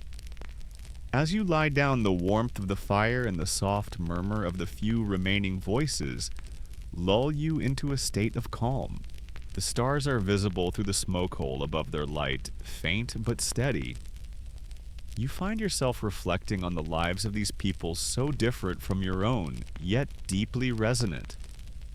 Their struggles and joys, their humor and resilience, all paint a picture of a community that thrives despite the odds. Before sleep takes you, a final thought drifts through your mind. The Vikings may be known for their conquests and adventures, but it's their everyday lives, their meals, their stories, their shared moments that truly define them. And in this quiet, firelit hall, you feel a part of their world, if only for a while. As dawn breaks, a soft mist curls over the fields surrounding the village. You rise slowly from your spot by the hearth, stretching against the gentle stiffness of the furs that kept you warm. The longhouse is stirring its inhabitants, waking to the day's demands. Life here moves to the rhythm of the seasons and the sun, and there's no time to waste. You step outside into the cool morning air, the smell of dew-soaked grass mingling with the faint scent of salt from the nearby sea. Villagers are already bustling about their tasks as varied as their personalities. Today, your curiosity draws you to the craftspeople, the artisans whose skilled hands shape the tools, weapons, and everyday objects that sustain the community. You find yourself at the forge where the blacksmith is hard at work. The rhythmic clang of his hammer on glowing iron echoes across the village, a sound both hypnotic and vital. He's shaping a blade, its form gradually emerging from the heated metal. You watch as he plunges the blade into a trough of water steam, hissing and rising in dramatic clouds. A good blade, he says, isn't just sharp, it's balanced, strong, and made with care. As he speaks, he explains the intricacies of his craft. Iron is a precious resource often acquired through trade or raids, and every bit is used judiciously. Tools, nails, and even the decorative fittings of a ship can come from the forge. You're struck by how much artistry is involved. Each piece, whether functional or ornamental, is a testament to the smith's skill and the community's reliance on his work. Not far from the forge, the carpenter's workshop hums with activity. You step inside to find a woman carefully carving the frame of a chair, her hands steady and deliberate. Her workspace smells of freshly cut wood and resin, and the tools arrayed around her, a mix of chisels, mallets, and planes, are all hand-forged. She speaks with quiet pride about her contribution to the village, noting that her craft extends beyond furniture to include the construction of homes, barns, and even the occasional repair of a ship's hull. Her words turn your thoughts to the famous Viking longboats, and you find yourself drawn to the boathouse. Inside, the skeleton of a ship is taking shape, its sleek, curved lines already hinting at the speed and grace for which these vessels are known. The shipwright greets you with a grin and launches into a passionate explanation of his trade. Each plank is meticulously shaped and fitted, lashed together with rope, or riveted with iron nails. The design is both practical and ingenious, light enough to be carried overland, yet sturdy enough to brave the open seas. You marvel at the attention to detail, from the intricately carved dragon figurehead to the cleverly designed keel that ensures stability. The sea is a fickle beast, the shipwright says, but with a ship like this we can master her.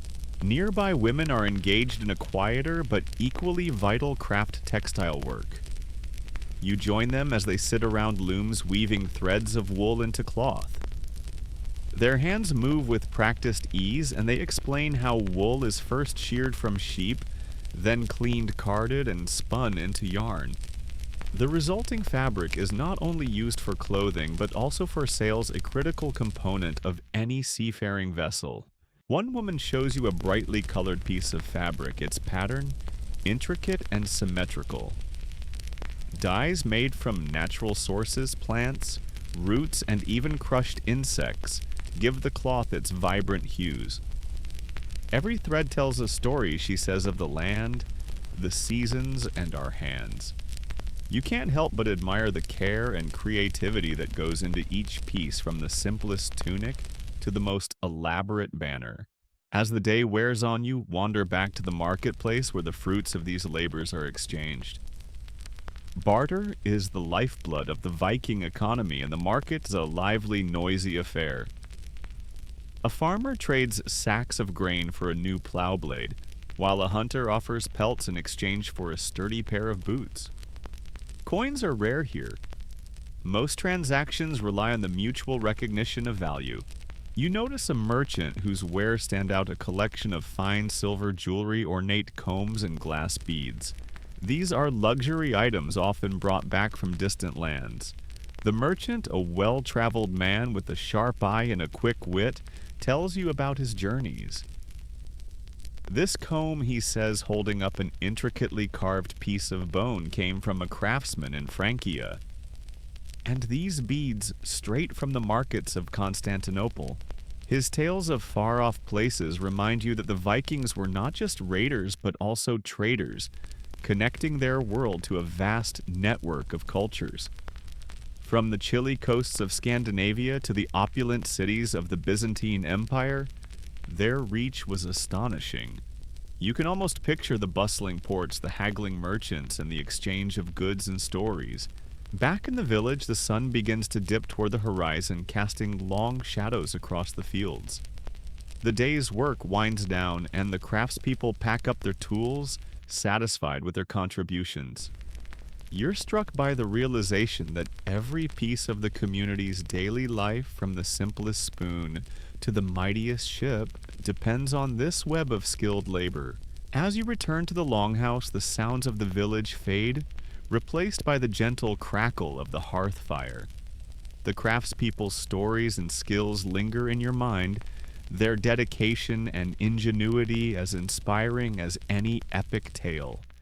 You settle onto your fur, the warmth of the fire easing the day's chill, and let your thoughts drift to the hands that shape this world. Hands guided by knowledge, tradition, and a shared sense of purpose. Night falls gently over the village, and a crisp chill seeps into the air. From the longhouse, you hear the murmur of voices weaving together like a warm blanket. Tonight, the community gathers to share stories, songs, and laughter, a brief respite from the relentless rhythm of daily life. You decide to join them, curious to experience the Vikings' rich oral traditions and see how they keep their history alive.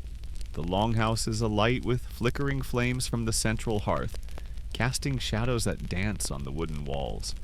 The smell of wood smoke mingles with that of roasted meat and spiced ale. The seating is informal, with people sprawled on benches, furs, or the ground, each with their cup or platter in hand. Children cling to their parents', eyes wide with wonder as the skald begins his tale. The skald or poet is the evening's centerpiece. His voice rises and falls with practiced rhythm, each word carefully chosen to captivate his audience. He speaks of gods and giants, of Odin's wisdom and Thor's might, weaving mythology and history into a tapestry that feels both ancient and immediate.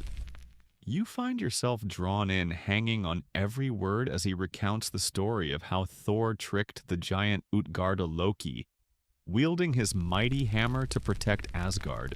It's not just the grandiose tales that hold the room's attention, though. The skald shifts effortlessly to stories of mortal heroes, legendary warriors who once walked these lands. He tells of Egil Skallagrimsson, the poet warrior who could slay a foe with his sword, or his biting verse. The humor in his delivery softens the edge of Egil's darker deeds, and the room erupts in laughter at his antics. The skald's skill lies not only in his storytelling, but also in his ability to involve his audience. He pauses to ask questions or prompt someone to add their perspective, ensuring that even the youngest listener feels part of the narrative. The tales are not static, they grow and shift, with each telling a living testament to the collective memory of the village. As the skald takes a break, music fills the room. A woman picks up a lyre and plucks out a haunting melody. Her voice joins the strings, singing a song of loss and longing that seems to reach into your soul. The lyrics speak of a sailor lost at sea, his memory carried by the waves. It's a melancholy tune, but one that resonates deeply with the seafaring people gathered here. You notice tears glistening in a few eyes, though no one speaks of them. Next, a group of men and women rise to perform a dance. Their movements are vigorous and rhythmic, their feet stomping in time with a drum beat. The dance celebrates the harvest, its energy infectious. You feel the urge to join, but for now you're content to watch and clap along with the others. Throughout the evening, the ale flows freely, its warmth spreading through the crowd. The brew, made from barley and flavored with herbs like juniper or bog myrtle, is a staple of Viking gatherings. Its effects loosen tongues and encourage a sense of camaraderie, and soon the room is alive with conversation and laughter. You find yourself drawn into a discussion with an older man who introduces himself as a shipbuilder.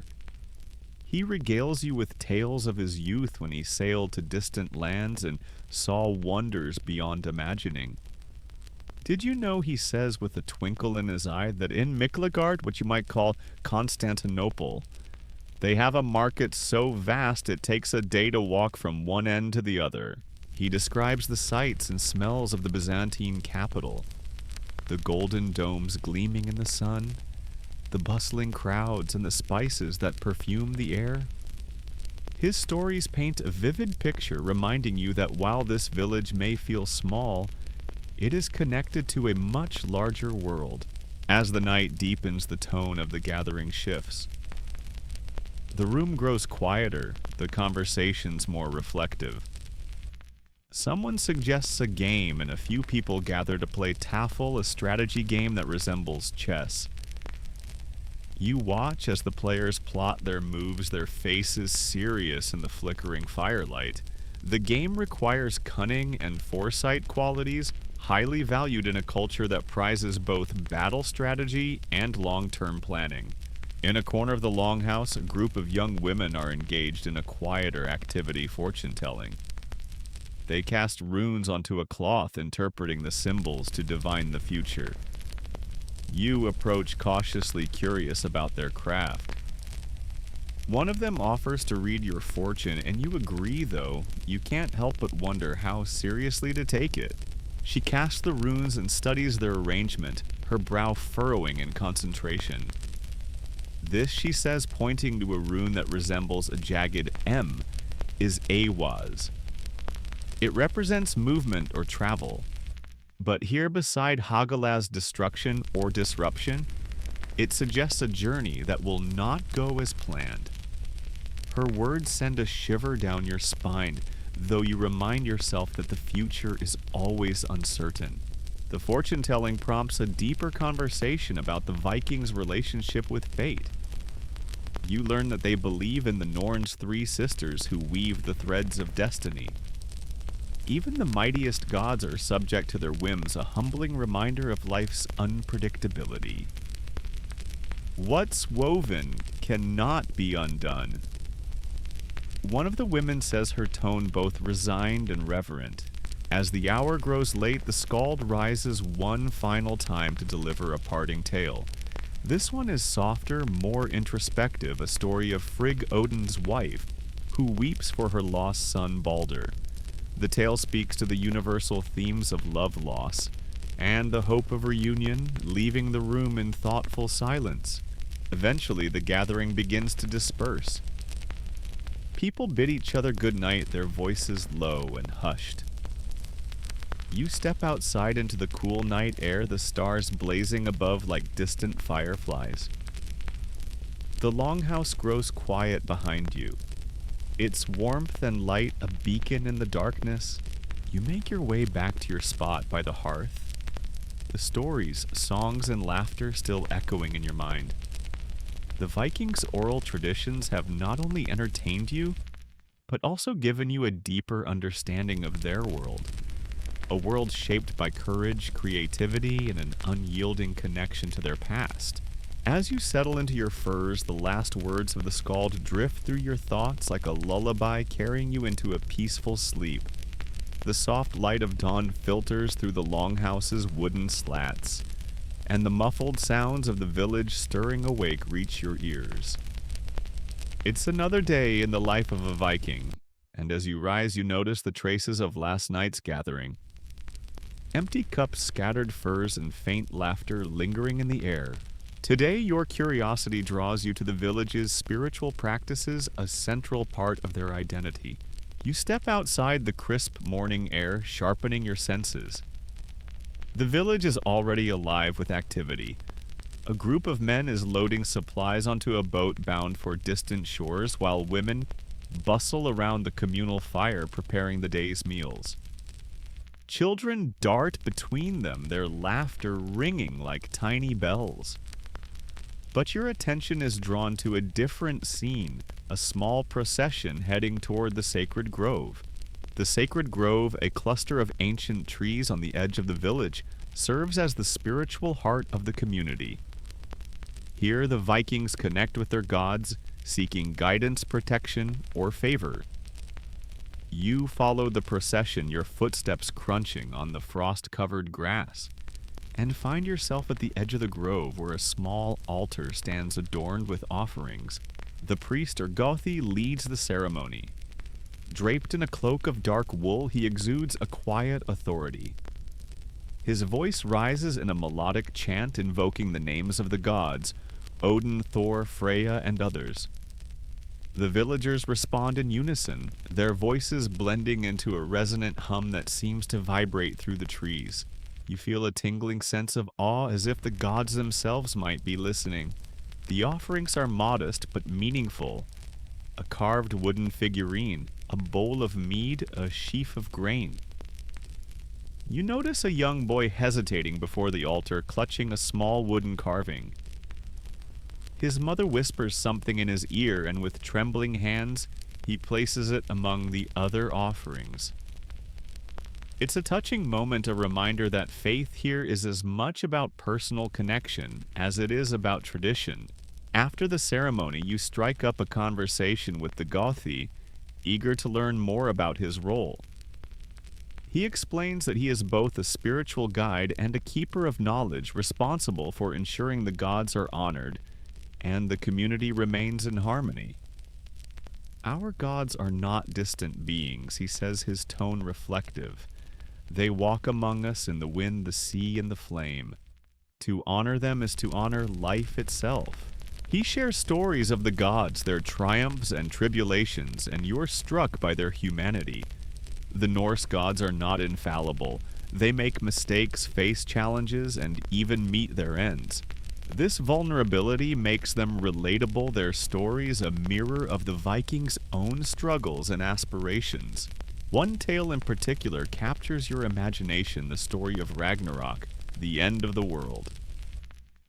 The Gothi's voice grows solemn as he describes the final battle where gods and giants clash in a cataclysm that destroys everything. Yet even in this tale of doom, there is hope, a new world rising from the ashes, a reminder that endings are also beginnings. The conversation shifts to the practical aspects of spirituality. You learn that the Vikings' faith is deeply tied to their daily lives. Farmers pray to Freyr for a bountiful harvest. Sailors seek Njord's favor for safe voyages, and warriors call on Thor to grant them strength. The gods are not abstract concepts, but active participants in the community's survival. As the Gothi speaks, you notice a small group of women weaving near the edge of the grove. Their hands move deftly, transforming raw wool into intricate patterns. Curious, you approach and learn that they are creating ritual garments for an upcoming festival. The garments, adorned with symbols of protection and prosperity, are as much a spiritual offering as the sacrifices at the altar. The women invite you to try your hand at weaving, and though your efforts are clumsy, they laugh and encourage you. One of them explains the significance of the symbols. They use spirals for eternity knots, for unity, and runes for specific blessings. It's a reminder that spirituality here is woven into the fabric of everyday life, quite literally. Later, as you wander through the grove, you come across a small group engaged in a different kind of spiritual practice, Cedar. This form of Norse magic involves chanting, drumming, and trance states often led by a vulva or seeress. The vulva is an enigmatic figure, her presence commanding and otherworldly. She begins to chant, her voice rising and falling in hypnotic waves. The others join in, creating a rhythm that feels both ancient and primal. You watch entranced as the vulva sways and gestures, her movements fluid and deliberate. She is said to be communing with the spirits, seeking answers to questions that weigh heavily on the community. Afterward, you speak with one of the participants, a young man who tells you that Seder is both feared and revered. It's not something we take lightly, he says, his expression serious. The vulva walks a fine line between this world and the next. She sees what others cannot, but it comes at a cost. As the day wanes, you return to the village, your mind buzzing with everything you've seen and heard. The Vikings' spirituality is a complex tapestry woven from myth, ritual, and daily practice. It's a world where the divine is never far away, where gods and humans coexist in a delicate balance. The evening brings another gathering, this time to prepare for an upcoming festival. The villagers are busy with decorations, food, and music, their energy infectious. You pitch in where you can, stringing garlands of evergreens, and helping to carve a wooden effigy for the celebration. The sense of community is palpable, each person contributing their skills and time to create something greater than themselves. As the stars begin to appear in the darkening sky, you step back to admire the preparations. The village is transformed, glowing with the promise of celebration. You can't help but feel a deep respect for these people, their resilience, and their connection to both the seen and unseen worlds. With the festivities on the horizon, you find yourself looking forward to what tomorrow will bring. But for now, as the village settles into the quiet hum of evening, You take a moment to reflect on the day's discoveries, the sacred grove, the skald's stories, the Volva's chants. All of it paints a picture of a people who find meaning and strength in their faith. You curl up by the hearth, once more the warmth of the fire lulling you to sleep. The last image in your mind is of the stars above the grove shining down like distant guardians, a reminder that even in the vastness of the universe, the Vikings found their place. The next morning, you awake to a cacophony of sounds, the clatter of hooves, the shouts of traders hawking their wares, and the general buzz of activity. Today is a market day, and the village has transformed into a bustling hub of commerce. Long tables and makeshift stalls line the central square, laden with goods that reflect the Vikings' diverse trade network. You step outside and are immediately drawn into the vibrant scene. The air is thick with the mingling scents of smoked fish, fresh bread, and leather. A woman sells woven baskets, her hands as weathered as the tools she uses. Beside her, a man sharpens knives, the rhythmic scrape of metal on stone, blending with the chatter around him. You're struck by the sheer variety of items on offer, everything from everyday necessities to exotic treasures that hint at far-off lands. One stall catches your eye with its display of gleaming jewelry.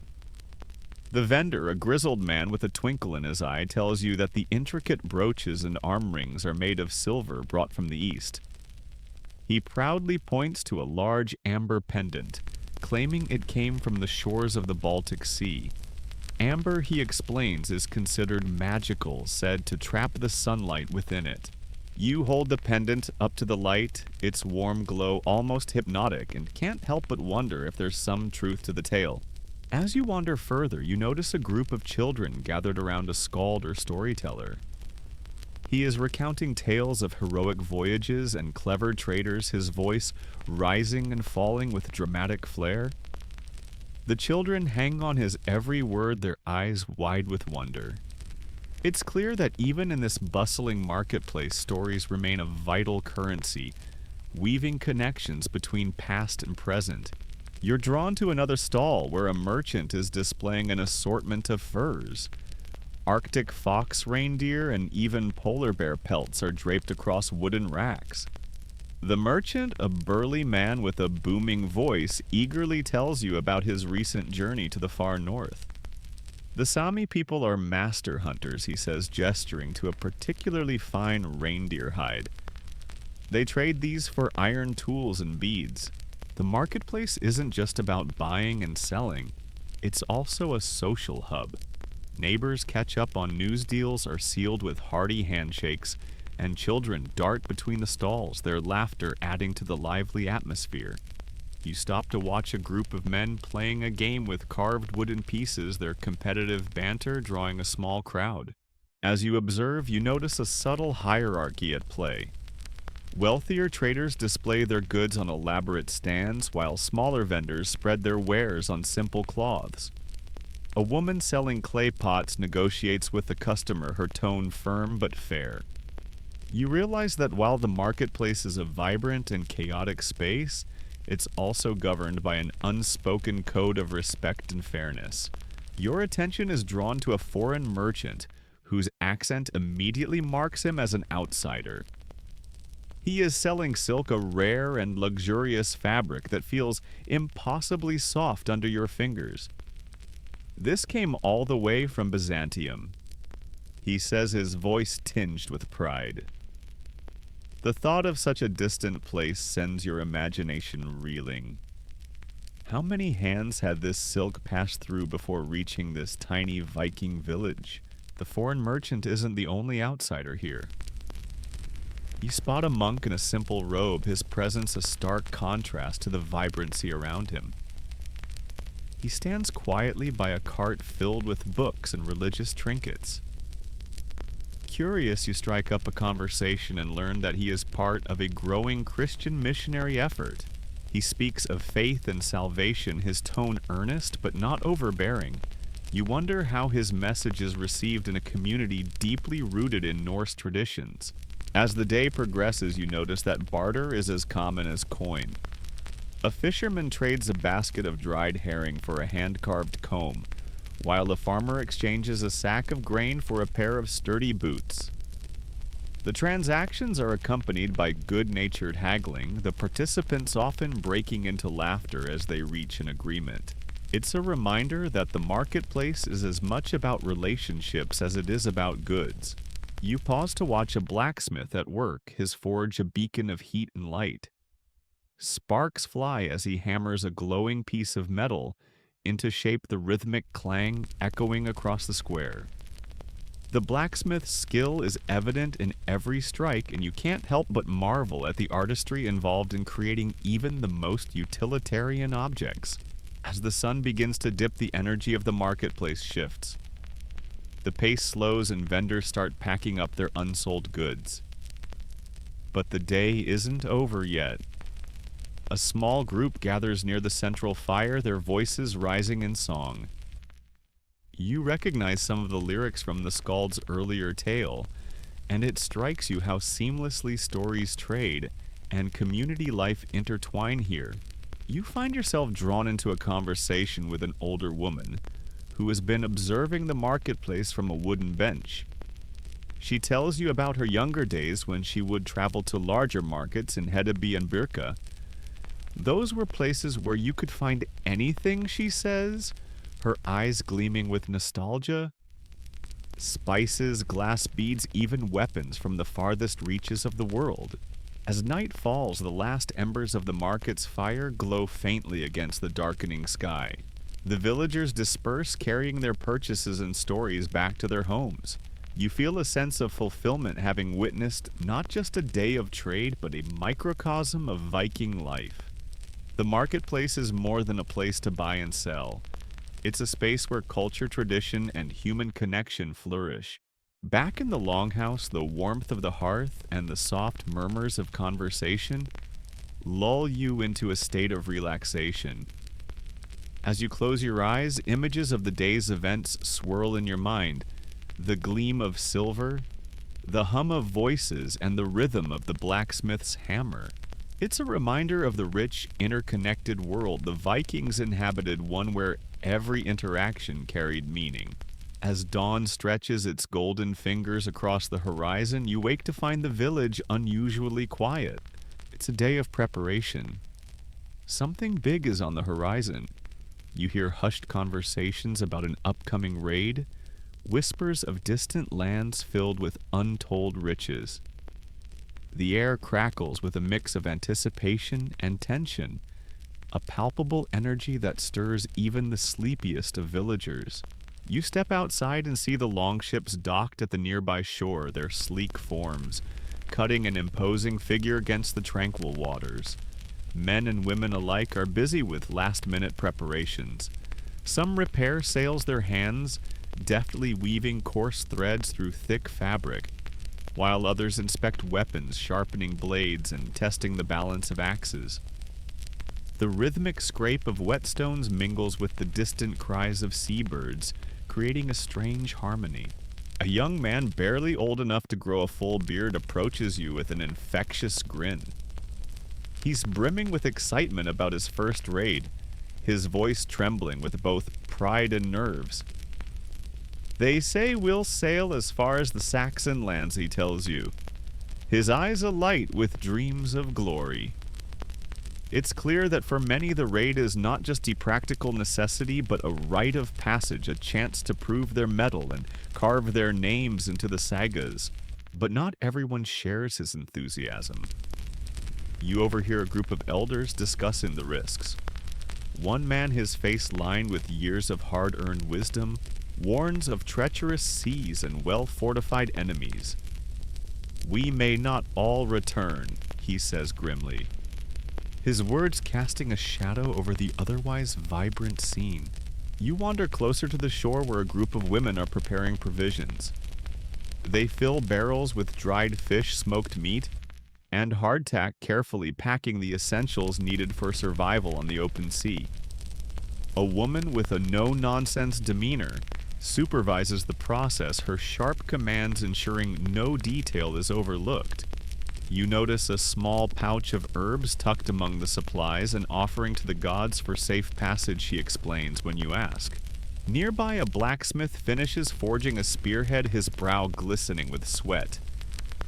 The weapon glows red hot as he plunges it into water steam, hissing and rising in a dramatic plume. A good spear can make the difference between life and death. He says his tone matter of fact. The seriousness of his statement lingers in the air, a stark reminder of what's at stake. A little further along, a skald recites verses to inspire the warriors. His words are powerful, painting vivid images of past victories and the rewards that await the brave. The men listen intently, their expressions a mix of determination and pride. The skald's voice rises with the tide carrying his words far and wide.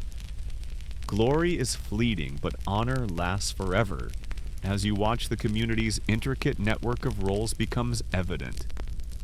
Everyone from the oldest elder to the youngest child contributes in some way. The children gather firewood and run errands, their small hands busy with tasks that make them feel part of something larger. Even the dogs seem to sense the gravity of the moment, their usual playful energy subdued as they linger near their owners. Amid the hustle, you notice a man standing apart from the crowd.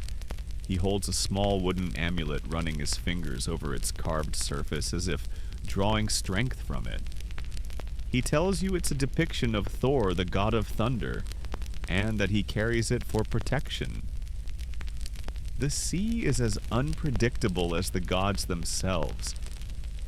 He says, his voice tinged with reverence. Later in the day, you find yourself aboard one of the longships, marveling at its design. The sleek hull, shallow enough to navigate rivers yet sturdy enough for the open ocean, is a testament to Viking ingenuity. The dragon-headed prow is particularly striking, its fierce expression meant to ward off evil spirits and intimidate enemies. The oarsmen practice their rhythm, the wooden shafts dipping into the water in perfect unison. The sound of the oars slicing through the waves is hypnotic, a steady cadence that seems to echo the heartbeat of the ship itself. You're struck by the sheer physical effort required to propel the vessel, and you can't help but admire the strength and endurance of the crew. As the day wanes, the atmosphere grows heavier. Farewells are said with a mix of stoicism and raw emotion. A mother embraces her son tightly, her whispered words lost in the rustle of the wind. A man clasps his friend's shoulder, their unspoken bond evident in the brief but intense exchange of glances. You realize that for every tale of victory and riches, there are countless stories of loss and sacrifice. Night falls, and a ceremony is held to bless the journey. A priest clad in simple robes adorned with symbols of the gods leads the villagers in a solemn ritual. Offerings of food, drink, and even small trinkets are made to ensure the gods' favor. The flames of the ceremonial fire dance wildly, casting eerie shadows on the gathered faces. You feel the weight of tradition in every chant and gesture, a connection to an ancient past that still shapes the present. As you stand there enveloped by the glow of the fire and the murmurs of the crowd, you can't help but reflect on the dual nature of the Viking spirit. Bold and unyielding, yet deeply rooted in community and faith, it's a paradox that defines their way of life. The raid is more than a pursuit of wealth. It's an expression of identity, a testament to their resilience and adaptability. When the ceremony concludes, the village settles into a hushed stillness. The longships rest quietly in the harbor, their outlines stark against the moonlit sea. You feel a sense of anticipation, as if the very air is holding its breath. Tomorrow these shores will be empty, the echoes of laughter and song replaced by the silence of absence. Back in the longhouse, the fire burns low, its embers casting a warm, flickering glow. The villagers speak in hushed tones, their words filled with both hope and trepidation.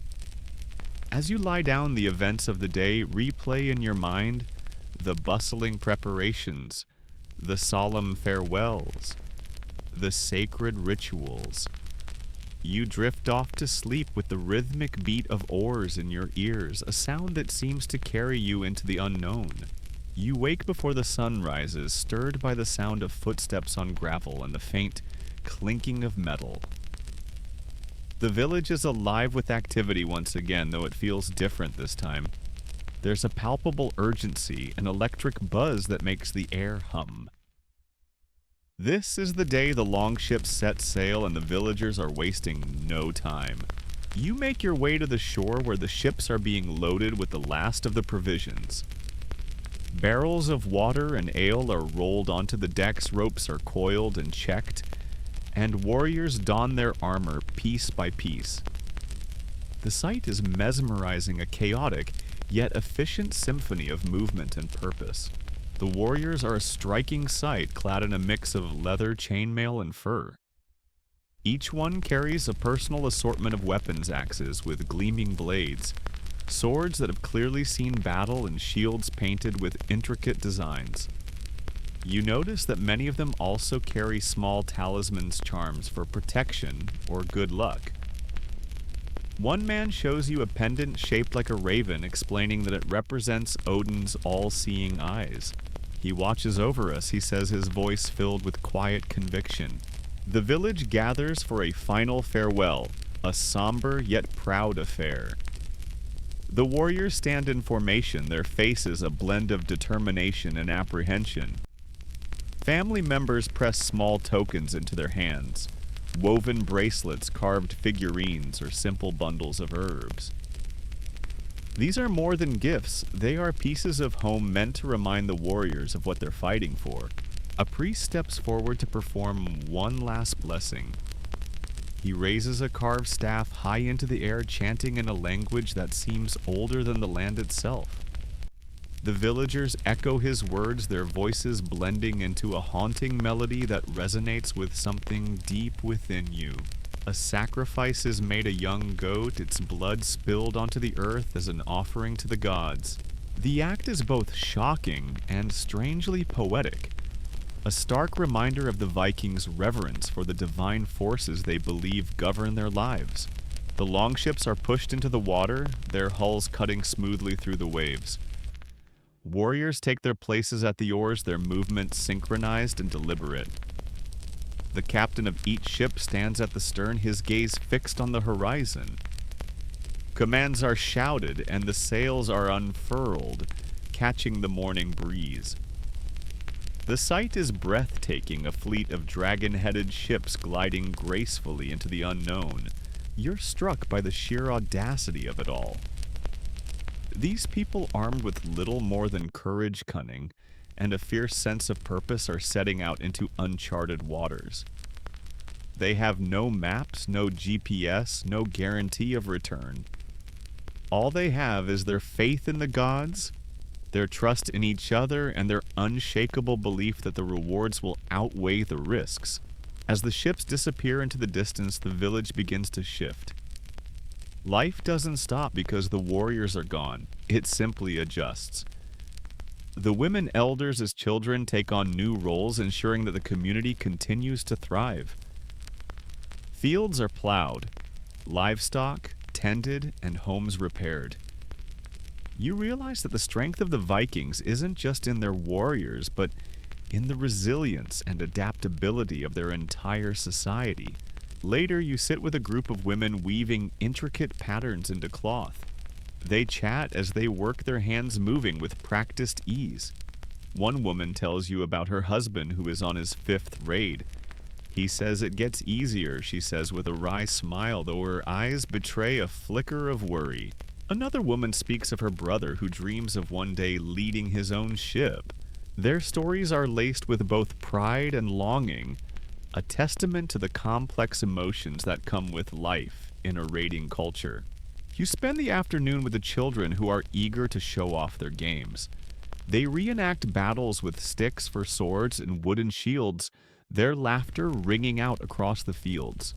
One boy proudly declares that he will grow up to be a great warrior, while a girl counters that she will be the one to build the best longships. Their imaginations are boundless, their spirits unbroken by the realities of the adult world. As the day winds down, you find yourself drawn to the shore once more. The waves lap gently against the rocks, the setting sun painting the sky in hues of orange and pink. You think about the longships now far out to sea and the men aboard them. Where are they now? What challenges are they facing? The ocean seems vast and unknowable, a fitting metaphor for the uncertainties of their journey. A fisherman joins you, his net slung over one shoulder. He tells you stories of past raids of men who returned with unimaginable treasures and others who never came back. It's a gamble, he says, casting his net into the water. But isn't everything his words linger in your mind as you watch the ripples spread across the surface of the sea? Back in the village, the evening is quiet. Families gather around hearths, sharing meals and stories. You sit with an elder who recounts tales of his own raiding days, his voice filled with both nostalgia and wisdom. He speaks of the camaraderie, the thrill of discovery, and the sobering reality of loss. It's not just about the gold, he says, it's about the legacy. As the fire burns low, you feel a profound sense of connection to this place and its people. The Vikings are often remembered for their ferocity, their conquests, and their larger-than-life legends. But here in the quiet moments, you see the humanity behind the myth. The love, the hope, and the unyielding determination to carve out a life in a world that is as beautiful as it is brutal. You fall asleep with the sound of the waves in your ears, dreaming of dragon-headed ships and the endless horizon. Morning light filters through the smoke holes of the longhouses, bathing the wooden beams in a soft golden glow. The village stirs to life once more, its rhythm unchanged despite the absence of the warriors. You notice the elders emerging first, their weathered faces calm yet purposeful as they move about their daily routines. Today you spend time with the craftsmen and artisans, the unsung heroes of Viking society. These individuals ensure that life continues to function smoothly, whether the warriors are at home or halfway across the known world. You start at the blacksmith's forge, a dark and sweltering space that hums with the energy of creation. The blacksmith is a towering figure, his hands thick and calloused from years of wielding hammer and tongs. You watch as he works, his every movement precise and deliberate. He heats a strip of iron until it glows a brilliant orange, then shapes it into a horseshoe with rhythmic strikes of his hammer. The clang of metal on metal echoes through the village, a sound as steady and dependable as the tides. While he works, the blacksmith shares stories of his trade. He explains the importance of his craft in Viking society, not just for weapons and tools, but for everyday items like nails and hinges. Everything starts here, he says, gesturing to the glowing forge. Without iron, there's no progress. Next, you visit the woodworkers whose workshop smells of freshly cut timber and sap. They are carving intricate designs into a longship prow, their tools gliding effortlessly over the wood's surface. The design is a swirling pattern of knots and dragons, both decorative and imbued with spiritual meaning. One of the woodworkers explains that the design is meant to ward off sea monsters, a practical consideration perhaps for sailors venturing into the unknown. You try your hand at carving, guided by the patient instruction of an elderly craftsman. The process is both calming and humbling. Every slip of the chisel feels like a reminder of the skill required to create something enduring. As you work, the woodworker tells you about the importance of storytelling in their designs. Every carving has a story, he says. It's how we remember. Nearby, the weavers are hard at work, their looms clicking softly as they transform wool and flax into cloth. You watch as they thread colors together, creating patterns that seem to dance across the fabric. One woman explains that the dyes they use are made from natural materials, plants, roots, and even certain insects.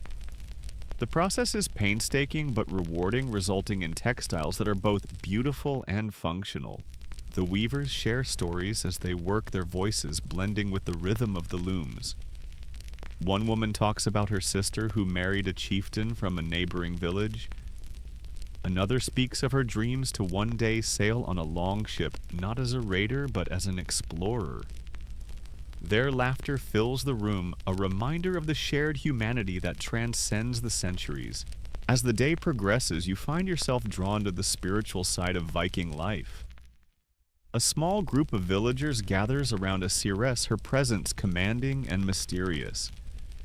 Draped in flowing robes adorned with beads and feathers, she seems to exude an otherworldly aura.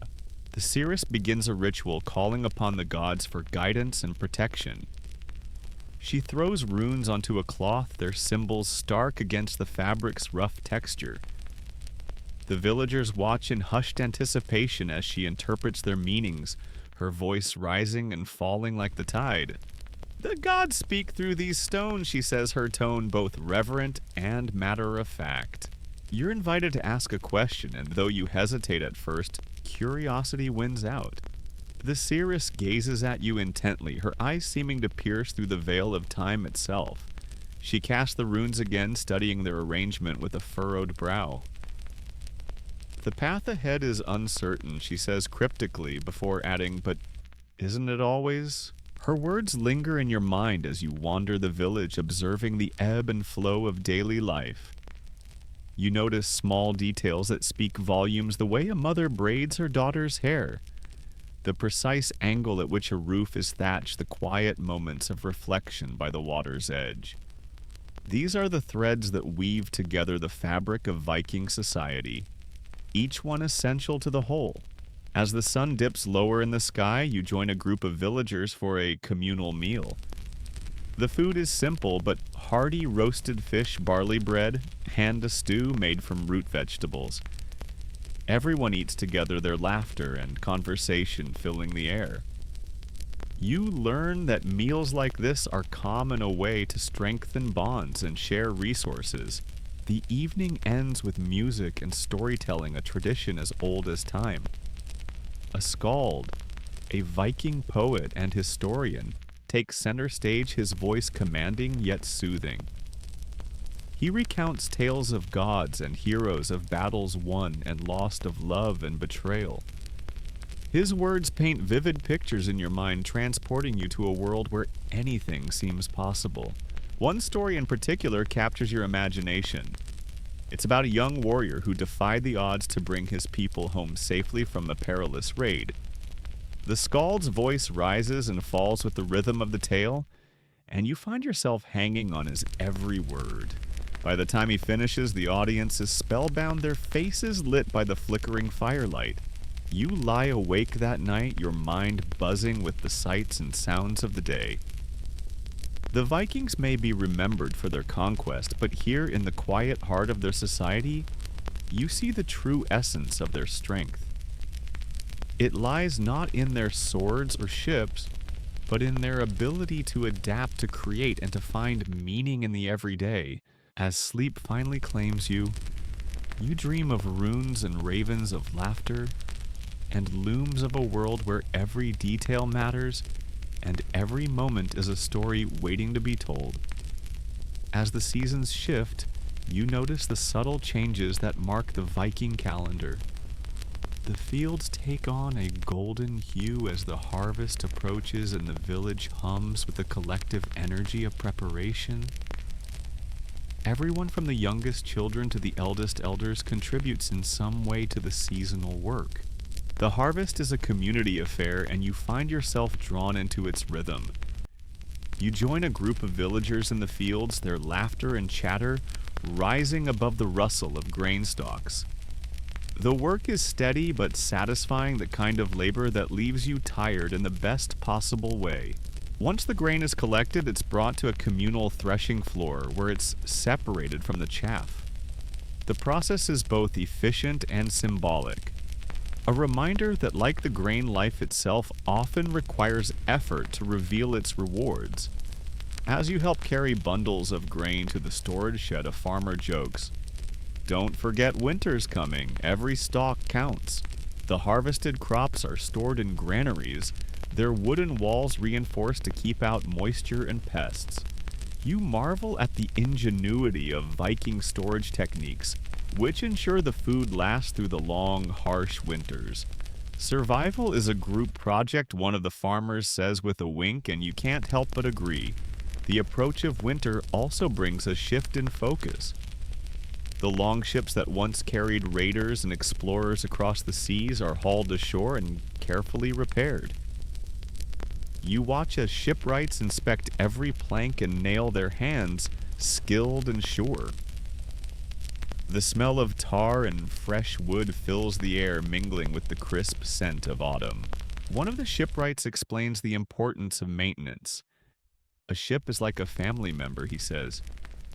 "You take care of it, and it'll take care of you."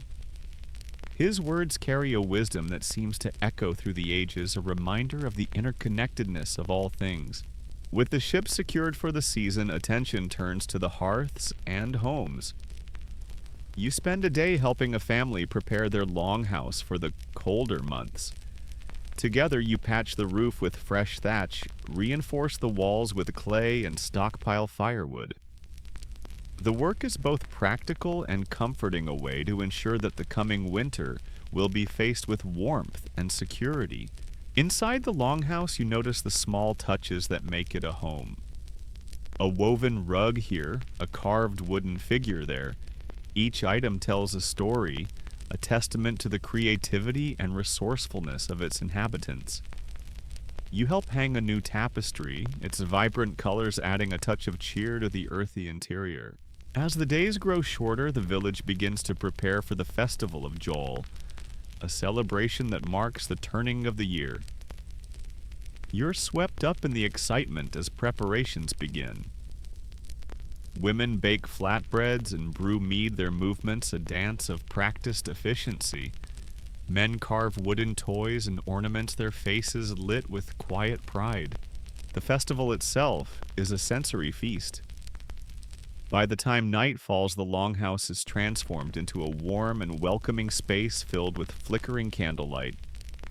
The air is thick with the aroma of roasted meat and spiced ale, and the sound of laughter echoes from every corner. You join the villagers around the central hearth, where a roaring fire crackles and spits. The seeress makes an appearance, her presence as commanding as ever.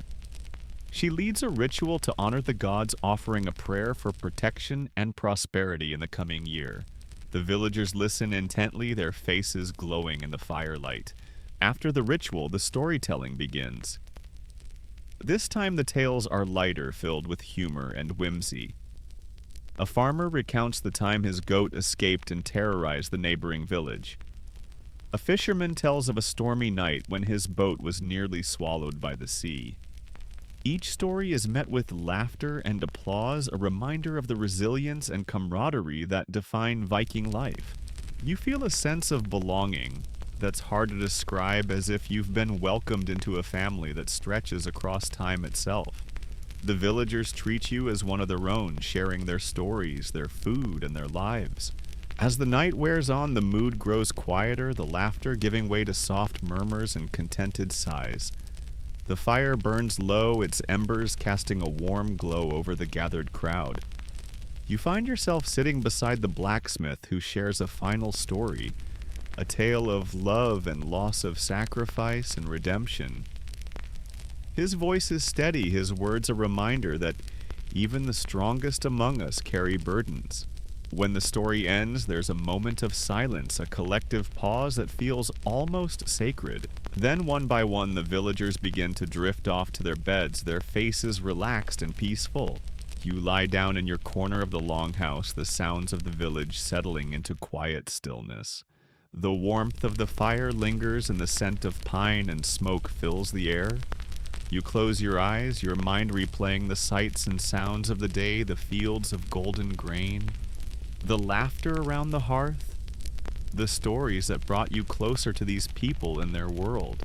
Sleep takes you gently like a boat gliding over calm waters. In your dreams, you see the longships sailing once more, their prows cutting through the waves under a sky full of stars. Morning arrives softly with a pale light filtering through the smoke-stained windows of the longhouse. You wake to the scent of damp earth and burning wood, the familiar sounds of village life stirring all around you. The chill in the air reminds you that winter is just around the corner. But for now, the promise of a new day feels fresh and full of quiet hope. You step outside the crisp morning air, biting gently at your skin. The village is slowly coming to life, neighbors exchanging greetings as they head off to their daily tasks. Children chase each other near the frozen river, their breath rising in small clouds like the smoke from the chimneys. Walking past the longships, you notice the frost on the decks, the careful repairs shining under the weak sunlight. It's a striking image, a blend of vulnerability and strength, like the people who call this place home. You run your hand along the smooth wood, feeling the history etched into every grain. Today, you join a group headed to the nearby forest to gather winter firewood. The walk is peaceful, the snow crunching softly beneath your boots. The forest feels almost magical, a quiet sanctuary where the trees seem to whisper stories from centuries past. As you chop and haul wood alongside the villagers, you hear talk of old legends, the ones told to keep children from wandering too far, or to explain the mysterious light seen dancing on the horizon at night. You listen closely, caught between the lines of fact and folklore. Historians still argue whether these stories were purely imaginative or rooted in ancient rituals long forgotten. Back at the village, you help stack the firewood near the longhouses, creating neat piles that promise warmth through the long, cold months ahead. The communal spirit here never ceases to impress you. Everyone pitching in, everyone looking out for one another. Later, you join the blacksmith in his forge. The heat is intense, the glow of molten metal casting flickering shadows on the walls. You watch in fascination as he shapes a blade with practiced ease, sparks flying like tiny stars. The blacksmith jokes that every sword he makes carries a little bit of his soul and a lot of his bad moods. The day drifts into evening, and you find yourself once again drawn to the hearth inside the longhouse. The villagers gather for one last meal before the sun dips below the horizon. The food is simple but hearty stews of root vegetables, fresh bread, salted fish, and the company is what makes it memorable. Stories flow freely once more, this time tinged with reflection. A hunter speaks of a close encounter with a bear, while an elder recounts memories of battles past and friends lost. You notice how the stories weave together the personal and the collective, reminding everyone of their shared history and fate. As night deepens, you settle into your place by the fire, feeling a deep sense of peace and connection. The Vikings you've come to know are not just fierce warriors or legendary explorers. They are people with hopes, fears, and dreams, much like your own. You close your eyes, the crackling fire, a lullaby that carries you gently into sleep. The world of the Vikings, with all its complexity and color, fades softly into the night. And as you drift away, you carry with you the quiet courage of a people who lived boldly, loved deeply, and faced the unknown with steady hearts. The fire's warmth softens into a gentle glow, the village quiet now except for the occasional crackle and sigh from the hearth. You breathe deeply, letting the steady rhythm of the night seep into your bones. The stories, the laughter, the longships on the water, they all become part of a comforting dreamscape. You feel the weight of the day lift, replaced by a calm that stretches out like the endless northern sky. The cold outside feels distant now, a reminder of the strength found in community and tradition. Wherever you are, I hope tonight brings you rest, comfort, and maybe a curious dream or two. I'll be here with another story for you tomorrow night.